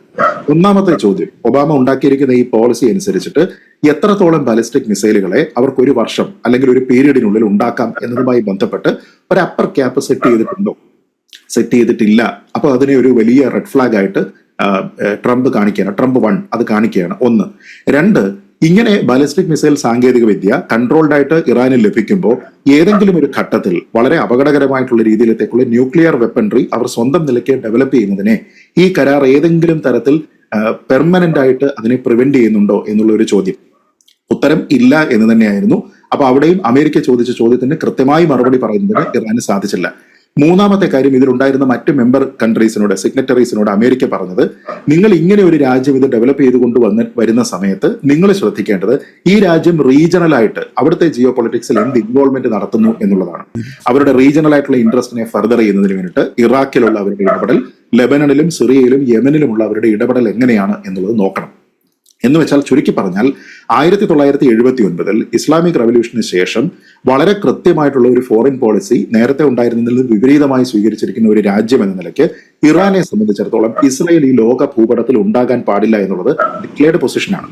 ഇസ്രായേൽ എന്ന് പറയുന്ന ഒരു രാജ്യത്തിനെ അംഗീകരിക്കാനായിട്ട് ഒരു ഒഫീഷ്യൽ സ്റ്റേറ്റ് ആയിട്ടോ സോവറിൻ സ്റ്റേറ്റ് ആയിട്ടോ അംഗീകരിക്കാൻ അവർ തയ്യാറല്ല. ഇസ്രായേൽ ഇല്ലാതെയാകണം എന്ന് ആഗ്രഹിക്കുന്ന ഒരു രാജ്യം, ഡെത്ത് ടു അമേരിക്ക എന്ന മുദ്രാവാക്യം പരസ്യമായി വിളിക്കാനായിട്ട് യാതൊരു വിധത്തിലുള്ള ഒരു പ്രശ്നവുമില്ലാത്ത രാജ്യം, ഈ ഇത്തരത്തിലുള്ളതെല്ലാം സാറ്റാനിക് സ്റ്റേറ്റ്സ് ആണ് എന്ന് പറയാനായിട്ട് ബുദ്ധിമുട്ടില്ലാത്ത ഒരു രാജ്യം, അങ്ങനെയുള്ള ഒരു രാജ്യം പ്രോക്സി വാറാണ് കുറെ കാലമായിട്ട് ഇസ്രായേലിനെതിരെ നടത്തുന്നത്. അതായത് ഡിക്ലെയർഡ് പൊസിഷൻ ഇസ്രായേൽ ഉണ്ടാകരുതെന്നാണ്. അതുകൊണ്ടാണ് ഈ HHH, ഹമാസ്, ഹൂത്തി, ഹിസ്ബുള്ള എന്നിവർക്ക് അവർ അഡ്വൈസറി കൊടുക്കുന്നുണ്ട്, പണം കൊടുക്കുന്നുണ്ട്, ആയുധങ്ങൾ കൊടുക്കുന്നുണ്ട്, ട്രെയിനിങ് കൊടുക്കുന്നുണ്ട്. അപ്പൊ ഇങ്ങനെ പ്രോക്സി വാർ നടത്തി നേരിട്ട് ആക്രമിച്ച് നശിപ്പിക്കാൻ ശ്രമിക്കുന്നതിന് പകരം അവർ പരോക്ഷമായിട്ട് ഇസ്രായേലിനെ ശിഥിലീകരിക്കാൻ വേണ്ടിയിട്ട് ശ്രമിച്ചുകൊണ്ടിരിക്കുകയാണ്. ഞാൻ ചോദിക്കുന്നത്, ഡിക്ലെയർഡ് ഇന്റർനാഷണൽ പൊസിഷൻ ഈ രാജ്യം ഉണ്ടാകരുത് എന്നാണ്. നിങ്ങൾ ചെയ്യുന്നത് ഡിസ്ക്രീറ്റ് ആയിട്ട് ഇതിനുവേണ്ടി പ്രവർത്തിക്കുന്ന മറ്റുള്ള മിലിഷ്യയെ സജ്ജീകരിച്ചിട്ട് പ്രോക്സി വാറുകൾ നടത്തുന്നു. അങ്ങനെയുള്ള നിങ്ങൾ ഇത്തരത്തിലുള്ള ഒരു വെപ്പൺട്രി ഡെവലപ്പ് ചെയ്താൽ അത് ഇന്ത്യ ഉപയോഗിക്കുന്നത് പോലെയോ ഇസ്രായേൽ ഉപയോഗിക്കുന്നത് പോലെയോ റെസ്പോൺസിബിൾ ആയിട്ട് ഉപയോഗിക്കും എന്ന് ലോകത്തിനെ ബോധ്യപ്പെടുത്താൻ ഇറാന് കഴിഞ്ഞിട്ടുണ്ടോ? ആ ചോദ്യത്തിന്റെ ഉത്തരം ഇല്ല എന്നാണ്. കാരണം 2018 ഈ കരാറിൽ നിന്ന് അമേരിക്ക പിൻവാങ്ങുന്ന സമയത്തിന് ശേഷം 7 വർഷങ്ങൾ, ഈ 7 വർഷങ്ങളിൽ അന്താരാഷ്ട്ര ആണവോർജ ഏജൻസി നിരവധി തവണ ആവർത്തിച്ച് ആവശ്യപ്പെട്ടിട്ടും ഒരു തവണ പോലും അവരുടെ ഈ മാൻഡേറ്ററി ആയിട്ടുള്ള ഇൻസ്പെക്ഷന് വേണ്ടിയിട്ട് അവരുടെ ഫെസിലിറ്റികളെ തുറന്നു കൊടുക്കാൻ ഇവർ തയ്യാറായിട്ടില്ല. സിവിലിയൻ ഇൻഫ്രാസ്ട്രക്ചർ എവിടെയാണ്, മിലിറ്ററി ഇൻഫ്രാസ്ട്രക്ചർ എവിടെയാണ് എന്ന് സെഗ്രിഗേറ്റ് ചെയ്യുന്നതിന് വേണ്ടിയിട്ട് അവർ തയ്യാറായിട്ടില്ല. എന്നിട്ടും ഈ 7-8 വർഷങ്ങളിലായിട്ട് അന്താരാഷ്ട്ര ആണവോർജ ഏജൻസി ഇവർക്ക് നോൺ കംപ്ലൈൻസ് കൊടുത്തിരുന്നില്ല. നെഗോഷിയേറ്റ് ചെയ്യാം, നമുക്ക് ചർച്ച ചെയ്യാം, ഞങ്ങളെ പരിശോധിക്കാൻ അനുവദിക്കൂ എന്ന് പറയുന്നതല്ലാതെ ഇതിന്റെ ഏറ്റവും പീക്കിലെത്തിയിരുന്ന 2021-23 കാലഘട്ടങ്ങളിലെ 2 വർഷങ്ങളിൽ ഇവർ ആവശ്യപ്പെട്ടിരുന്നത് എന്താണ്? നിങ്ങൾക്ക് ഇനിയും ആണവോർജം അല്ലെങ്കിൽ യുറേനിയം എൻറിച്ച്മെന്റ് നിങ്ങൾ നടത്തുന്ന അൺഡിക്ലെയർഡ് സൈറ്റ്സ് ഉണ്ടെങ്കിൽ അത് ഡിക്ലെയർ ചെയ്യാനുള്ള അവസരം ഇതാണ്. നിങ്ങൾ എവിടെയെങ്കിലും ഇൻസ്പെക്ഷന് വേണ്ടി ഞങ്ങളെ അനുവദിക്കുന്നില്ല എങ്കിൽ, ഞങ്ങളുടെ ആക്സസ് ബ്ലോക്ക് ചെയ്യുന്നുണ്ട് എങ്കിൽ അത് ഡിക്ലെയർ ചെയ്യാനുള്ള അവസരം ഇതാണ്. എൻറിച്ച് യുറേനിയത്തിന്റെ പ്യൂരിറ്റി കപ്പാസിറ്റി നിങ്ങൾ ഏത് ലെവൽ അറ്റൈൻ ചെയ്തിട്ടുണ്ട് എന്നുള്ളതിനെ പറ്റി പറയാനുള്ള അവസരം ഇതാണ് എന്ന് പറഞ്ഞ് നിരവധി സുവർണാവസരങ്ങൾ ഇറാന്റെ മുന്നിലേക്ക് വെച്ച് നീക്കിയിട്ടും ഒരു ഘട്ടത്തിൽ പോലും അതിനെ സ്വീകരിക്കാൻ തയ്യാറാകാതെ കേവലം മാസങ്ങൾക്ക് മുൻപ് കേവലം 2% എൻറിച്ച്മെന്റ് മാത്രം പ്യൂരിറ്റി യുറേനിയം അവർക്ക് ഉണ്ടായിരുന്നത് ഇപ്പൊ യുറേനിയം 235 60 കഴിഞ്ഞ് 80 മുകളിലേക്ക് എത്തി എന്നുള്ളതാണ് വാർത്തകൾ. ഇപ്പോ അമേരിക്ക ഇതിൽ ഇൻവോൾവ് ചെയ്യുമെന്നും ആ മേഖലയിൽ ഇങ്ങനെ അനാവശ്യമായിട്ട് ഇതിനെ ഉണ്ടാക്കിക്കൊണ്ടിരിക്കുന്നത് ഒരു റീജിയണൽ ഇൻസ്റ്റെബിലിറ്റി റീജിയനിൽ ഉണ്ടാക്കും എന്നും എക്സിസ്റ്റൻഷ്യൽ ത്രെട്ട് അത് ഇസ്രായേലിന് ഉണ്ടാക്കും എന്നും പറഞ്ഞിരിക്കുന്നത് വെറുതെയാണോ? ഞാൻ നേരത്തെ പറഞ്ഞതുപോലെ പരോക്ഷമായിട്ട് പ്രോക്സി വാർ നടത്തുന്ന ഒരാളിന് പ്രത്യക്ഷമായിട്ട് അവർക്ക് ശ്രീജിത്ത് പണിക്കർ തിരികെ എത്താൻ എഡിറ്റേഴ്സ് ചോയ്സ് തുടരുകയാണ്. ശ്രീ ജോസുകുട്ടി അങ്ങയിലേക്ക് വരാം. വളരെ പെട്ടെന്ന് മറന്നു പോകുന്നതിന് മുമ്പ് ശ്രീ ഹസ്കർ, ശ്രീ ആരിഫ് ഹുസൈൻ പറഞ്ഞ ചരിത്രവും ശ്രീ ശ്രീജിത്ത് പണിക്കർ പറഞ്ഞ ഈ ഇപ്പോഴത്തെ ക്ഷമിക്കണം യാഥാർത്ഥ്യവും, ഒന്ന് ചരിത്രം ഇസ്രായേലാണോ പലസ്തീനാണോ, 2 പണിക്കർ പറഞ്ഞ കാര്യം യുദ്ധം ചെയ്യുന്നില്ല ഒരു പാവൻ രാഷ്ട്രമാണോ ഹിസ്ബുള്ള, ഹമാസ്, ഹൂത്തി, ഈ 3 പേരെയും ഫണ്ട് ചെയ്യുന്നത്, 3 പേർക്കും പരിശീലനം കൊടുത്ത് 3 പേർക്കും എല്ലാവിധത്തിലുള്ള പിന്തുണയും കൊടുക്കുന്ന പണവും നൽകുന്ന ഇറാൻ അർത്ഥം നിഷ്കളങ്കരാണോ? 2 ചോദ്യത്തിനുള്ള മറുപടി അങ്ങ്, എന്നിട്ട് വേണം ഗ്ലോബൽ പൊളിറ്റിക്സിനെ കുറിച്ച് ശ്രീ ജോസുകുട്ടിയിലേക്ക് പോകാനായിട്ട്. ശ്രീ ഹസ്കർ. പ്രിയപ്പെട്ട പ്രദീപ് പിള്ള, ഒന്ന് ചരിത്രത്തിലേക്ക് വീണ്ടും പോകേണ്ടി വരുന്നു. 1948 ഏപ്രിൽ 9 ഡെയർ യാസീൻ കൂട്ടക്കൊല എന്ന് പ്രഖ്യാപിതമായിട്ടുള്ള ഒരു പ്രസിദ്ധ കൂട്ടക്കൊല ഉണ്ടായിട്ടുണ്ട് പാലസ്തീനിൽ. പാലസ്തീൻ ജനതയെ ഉന്മൂലനം ചെയ്യുന്നതിനു വേണ്ടി ഇർഗൂൺ ലേഹി എന്നീ പറയുന്ന 2 ഭീകര സംഘടനകൾ ഇസ്രായേൽ പരിപോഷിപ്പിച്ച് നടത്തിയിട്ടുള്ള കൂട്ടക്കൊലയാണ്. 7 ലക്ഷത്തോളം തദ്ദേശീയരായിട്ടുള്ള പലസ്തീനുകളാണ് അതുമൂലം കുടിയൊഴിക്കപ്പെട്ടത്. ഇവിടെ അടിസ്ഥാനപരമായി പലസ്തീൻ ഇസ്രായേൽ സംഘർഷത്തിന്റെ ഏറ്റവും അടിസ്ഥാനപരമായിട്ടുള്ള കാരണം, നേരത്തെ അവിടെ താമസിച്ചിരുന്ന 48-ന് മുമ്പ് അവിടെ താമസിച്ചിരുന്നവരോ ജീവിച്ചിരുന്നവരായിട്ടുള്ള യഹൂദരെ തുടച്ചു നീക്കുന്നതിന് വേണ്ടിയിട്ടായിരുന്നില്ല. ആ യഹൂദരുമായി യാതൊരു വിധത്തിലുമുള്ള സംഘർഷം പലസ്തീൻ ജനതയ്ക്കോ അറബ് രാജ്യങ്ങൾക്കോ ഉണ്ടായിരുന്നില്ല, അറബികൾക്കൊണ്ടോ ഉണ്ടായിരുന്നില്ല എന്നുള്ളതാണ് വസ്തുത. ലോകത്തിന്റെ വിവിധ ഭാഗങ്ങളിൽ നിന്ന് ബ്രിട്ടീഷ് കോളനിക്ക് ശേഷം അവരുടെ നിർബന്ധ പ്രകാരം, അവരുടെ പ്രോത്സാഹന പ്രകാരം ആ കോളനികളിൽ നിന്ന് കുടിയൊഴിപ്പിക്കപ്പെട്ട് കുടിയേറ്റക്കാരായി എത്തിയിട്ടുള്ള ജൂത വംശജരുടെ പ്രശ്നങ്ങളാണ് സംഘർഷത്തിലേക്ക് കലാശിച്ചത്. ഇപ്പോ ഏറ്റവും ഒടുവിൽ പാലസ്തീൻ ഇസ്രായേൽ യുദ്ധത്തിന്റെ തുടക്കത്തിന് ശേഷം ഗസയും വെസ്റ്റ് ബാങ്കും ഒഴികെയുള്ള സ്ഥലങ്ങൾ പിടിച്ചടക്കിയ ഇസ്രായേൽ അവിടെയൊക്കെ പുതിയ കുടിയേറ്റക്കാരെ സൃഷ്ടിക്കുന്നതിനു വേണ്ടി നടത്തുന്ന പരിശ്രമങ്ങളെയാണ് 1987 ഹമാസ് എന്ന് പറയുന്ന സംഘടനയുടെ രൂപം കൊള്ളലിന് വരുന്നത്. ആദ്യ ഇത്തിഹാദും അതുമായി ബന്ധപ്പെട്ട് തന്നെയാണ്. എന്തുകൊണ്ട് ഹമാസ് രൂപീകൃതമായി? ഹമാസ് ഇപ്പോ ലോകത്താകമാനുള്ള വലതുപക്ഷ മാധ്യമങ്ങൾ അമേരിക്കയും ഇസ്രായേലും ജർമ്മനിയും ബ്രിട്ടനും അടക്കമുള്ള രാജ്യങ്ങളും ഇന്ത്യയും ഇപ്പോ പറഞ്ഞുകൊണ്ടിരിക്കുന്നത് ഹമാസ് ഒരു തീവ്രവാദി സംഘടനയാണ്. ഐക്യരാഷ്ട്രസഭ ഇന്നുവരെ ഹമാസിനെ ഒരു തീവ്രവാദി സംഘടനയായി പ്രഖ്യാപിച്ചിട്ടില്ല. അപ്പോ ആ വസ്തുതകൾ നമ്മുടെ മുന്നിൽ നിൽക്കുമ്പോൾ സ്വന്തം രാജ്യത്തിന് വേണ്ടി, സ്വന്തം ജനതയ്ക്ക് വേണ്ടി പോരാട്ടം നടത്തുന്ന പോരാളികൾ എന്ന നിലയിൽ ഹമാസിനെ അംഗീകരിച്ചേ മതിയാവും. അപ്പോ ഒന്നത് അങ്ങനെയെങ്കിൽ ഇന്ത്യ ചരിത്രത്തിൽ നിന്നും INA സ്ഥാനം സ്വന്തം രാജ്യത്തെ കോളനിയെ കുടിയൊഴിപ്പിക്കുന്നതിനു വേണ്ടി ആയുധമെടുക്കേണ്ടി വന്ന INA പോലുള്ള ഇതിനെയും സുഭാഷ് ചന്ദ്രബോസിനെയും ഒക്കെ തന്നെ നമുക്ക് നിരാകരിക്കേണ്ടി വരുന്നു എന്ന വസ്തുത കൂടി നാം ഓർക്കേണ്ടിയിരിക്കുന്നു. അതുകൊണ്ടാണ് ഈ ഇസ്രായേൽ ഹസ്കർ, ഞാൻ അങ്ങയിലേക്ക് വരാം. കാര്യം ഇത് അതല്ലാന്നുണ്ടെങ്കിൽ ഇത്രയധികം പറഞ്ഞു കഴിഞ്ഞാൽ ഞാൻ പോലും മറന്നു. ശ്രീ ആരിഫ് ഹുസൈൻ, ഒരു പോയിന്റ്. ഒറ്റ കാര്യമുള്ളൂ. വീണ്ടും 48 ആ ഒരു എന്താണ് ജൂതന്മാർ നടത്തി എന്ന് പറയുന്ന ഒരു അക്രമത്തെയാണ് ചെറി പീക്ക്, അതെ, ഏത് പേരിട്ട് വിളിച്ചാലും ഒരു ചെറി പിക്കുകയാണ് ചെയ്തിരിക്കുന്നത്. ഞാൻ അതിന് മുന്നേ ഉള്ളത് വായിച്ചു തരാം. 1851 മുതലുള്ളത് എടുത്തോ. ഷൊലോമോ സൽമാൻ സൊറെഫ്, ബാറ്റിൽ ഓഫ് ടെൽഹായ് 1920, ജാഫർ ആയിട്ട് 1921, Miora തർപാത്ത് 1929, Hebron മാസക്കർ 1929, the great revolt 1936, war of independence 1948. ഇപ്പൊ ഇതിന് മുന്നേ ഉള്ള എടുത്ത് പറയാവുന്നത് മാത്രമേ ഞാൻ പറയുള്ളൂ. ഇത് കൂടാതെ ഇനി കുറച്ചുകൂടി പിന്നോട്ട് പോകണമെങ്കിൽ 1500 മുതലുള്ള ഞാൻ വേണേൽ വായിച്ചു തരാം. അപ്പൊ ഇവിടെ എന്താ സംഭവിക്കുന്നത്? ഇവർക്ക് സൗകര്യമുള്ളത് ചെറിപ്പിക്കുക, ഇതാണ് സംഭവിക്കുക. ഇവിടെ നക്കബ എന്ന് പറഞ്ഞിട്ട് പറയുന്നത് അതും ചെറിയിപ്പിക്കുകയാണ്. നക്കബ എങ്ങനെ ഉണ്ടായത്? ഈ ജൂതന്മാര് അവിടെ ആ ഒരു സ്വാതന്ത്ര്യം പ്രഖ്യാപിക്കുമ്പോൾ ജെറൂസലം മുഫ്തി ഇരുന്ന് വിളിച്ചു കൂവുമായിരുന്നു. റേഡിയോയിൽ ഓരോ ദിവസം മണിക്കൂർ ഇടപെട്ട് വിളിച്ചു കൂവുമായിരുന്നു. എന്താണ്? എല്ലാ അറബികളും ആ സ്ഥലത്ത് നിന്ന് പുറത്തേക്ക് പോകുന്നുള്ളൂ, നമ്മളിത് ഇപ്പൊ ജൂതന്മാരെ തീർക്കും എന്ന് പറഞ്ഞിട്ട് വിളിച്ചു കൂവിക്കൊണ്ടിരുന്നിട്ട് അവർ അറ്റാക്ക് നടത്തിയപ്പോൾ സംഭവിച്ചത് എന്താണ്? ആ അറബ് രാഷ്ട്രങ്ങൾ മുഴുവൻ ഇസ്രായേൽ അവിടെ കൂച്ചുവലം കണ്ട് പിടിച്ച് അവരെ ഒതുക്കി കഴിഞ്ഞപ്പോൾ ഒരു ഫെയിൽഡ് ഒരു ജൂയിഷ് ഒരു അസാസിനേഷൻ അറ്റംപ്റ്റ്, അല്ലെങ്കിൽ ആ പറയുന്ന ഒരു എന്താ പറയാ, ആ ഒരു ജൂതന്മാരെ ഉന്മൂലനം ചെയ്യാൻ വേണ്ടി നടത്തിയ ആദ്യത്തെ ആ അറ്റംപ്റ്റ് ഫെയിൽ ആയപ്പോഴാണ് അവർ നിലവിളി തുടങ്ങിയത്. ഇരവാദം, ആ ഇരവാദത്തിന്റെ പേര് മാത്രമാണ് ഈ നക്കബ എന്ന് പറയുന്നത്. അല്ലാന്ന് തെളിയിക്കാൻ ഞാൻ നിങ്ങളെ വെല്ലുവിളിക്കണം. ഒന്നത് ഇപ്പൊ ഇവിടെ വേറെ ഒരെണ്ണം പറഞ്ഞു, വെസ്റ്റ് ബാങ്കും ഗാസയൊക്കെ ഇസ്രായേൽ പിടിച്ചെടുത്തു. എവിടുന്നാ പിടിച്ചെടുത്തത്? വെസ്റ്റ് ബാങ്ക് ഇരുന്നത് ജോർദാന്റെ കയ്യിലായിരുന്നു, ഗാസ ഇരുന്നത് എവിടെയാണ്? അത് ഈജിപ്തിന്റെ കയ്യിലായിരുന്നത്. അതെങ്ങനെയാണ് ഇവരെ ഈ പറയുന്ന പാലസ്തീനിയൻസിന്റെ സ്ഥലം ഗാസയും ഈ വെസ്റ്റ് ബാങ്കും ഒക്കെ ഈജിപ്തിന്റെ ജോർദാന്റെ കയ്യിലേക്ക് വന്ന എങ്ങനെ? അതൊന്ന് പറയോ ഈ പറയുന്ന ഹസ്കർ? അപ്പൊ നിങ്ങൾ സൗകര്യം പോലെ അതിങ്ങനെ പിടിച്ച് വളച്ചൊടിക്കുമ്പോ ഇത് വസ്തുത അറിയുന്ന ആളുകൾ ബാക്കിയുണ്ടെന്ന് നിങ്ങൾ അറിയണം. അതാണ് ഞാൻ പറയുന്നത്. എങ്ങനെയാണ് അത് അവരുടെ കയ്യിലേക്ക് എത്തിയത്? ഈ പറയുന്ന യുദ്ധത്തിന് വന്നിട്ട് അവരെ സഹായിക്കാൻ വേണ്ടി വന്നതാണ് അറബികൾ ഈ പറയുന്ന പാലസ്തീനിയൻസിനെ സഹായിച്ചിട്ട് തിരിച്ചു പോകുന്ന വഴിക്ക് അവര് ഗാസക്കാരുടെ സ്ഥലവും കൊണ്ടുപോയി വെസ്റ്റ് ബാങ്കും കൊണ്ടുപോയി. അങ്ങനെ അവസാനം 67 യുദ്ധത്തിൽ ഇസ്രായേലാണ് അത് തിരിച്ചു പിടിച്ചിട്ട് അത് ഈ വെസ്റ്റ് ബാങ്കിലെ ആളുകൾക്കും ഈ ഗാസ 2005 അത് ഗാസക്കാർക്ക് തിരിച്ചുവിടും. സോ നിങ്ങൾ പറയുന്ന കണക്കിന് അത് അവര് കുടിയേറ്റക്കാരാണ്, അധിനിവേശം നടത്തുന്ന ആളുകളാണ് എന്നുണ്ടെങ്കിൽ രണ്ട് കാര്യങ്ങൾ അവിടെ നടക്കണം. ഈ പറയുന്ന സ്ഥലങ്ങൾ അവർ വിട്ടു കൊടുക്കാതിരിക്കണമായിരുന്നു.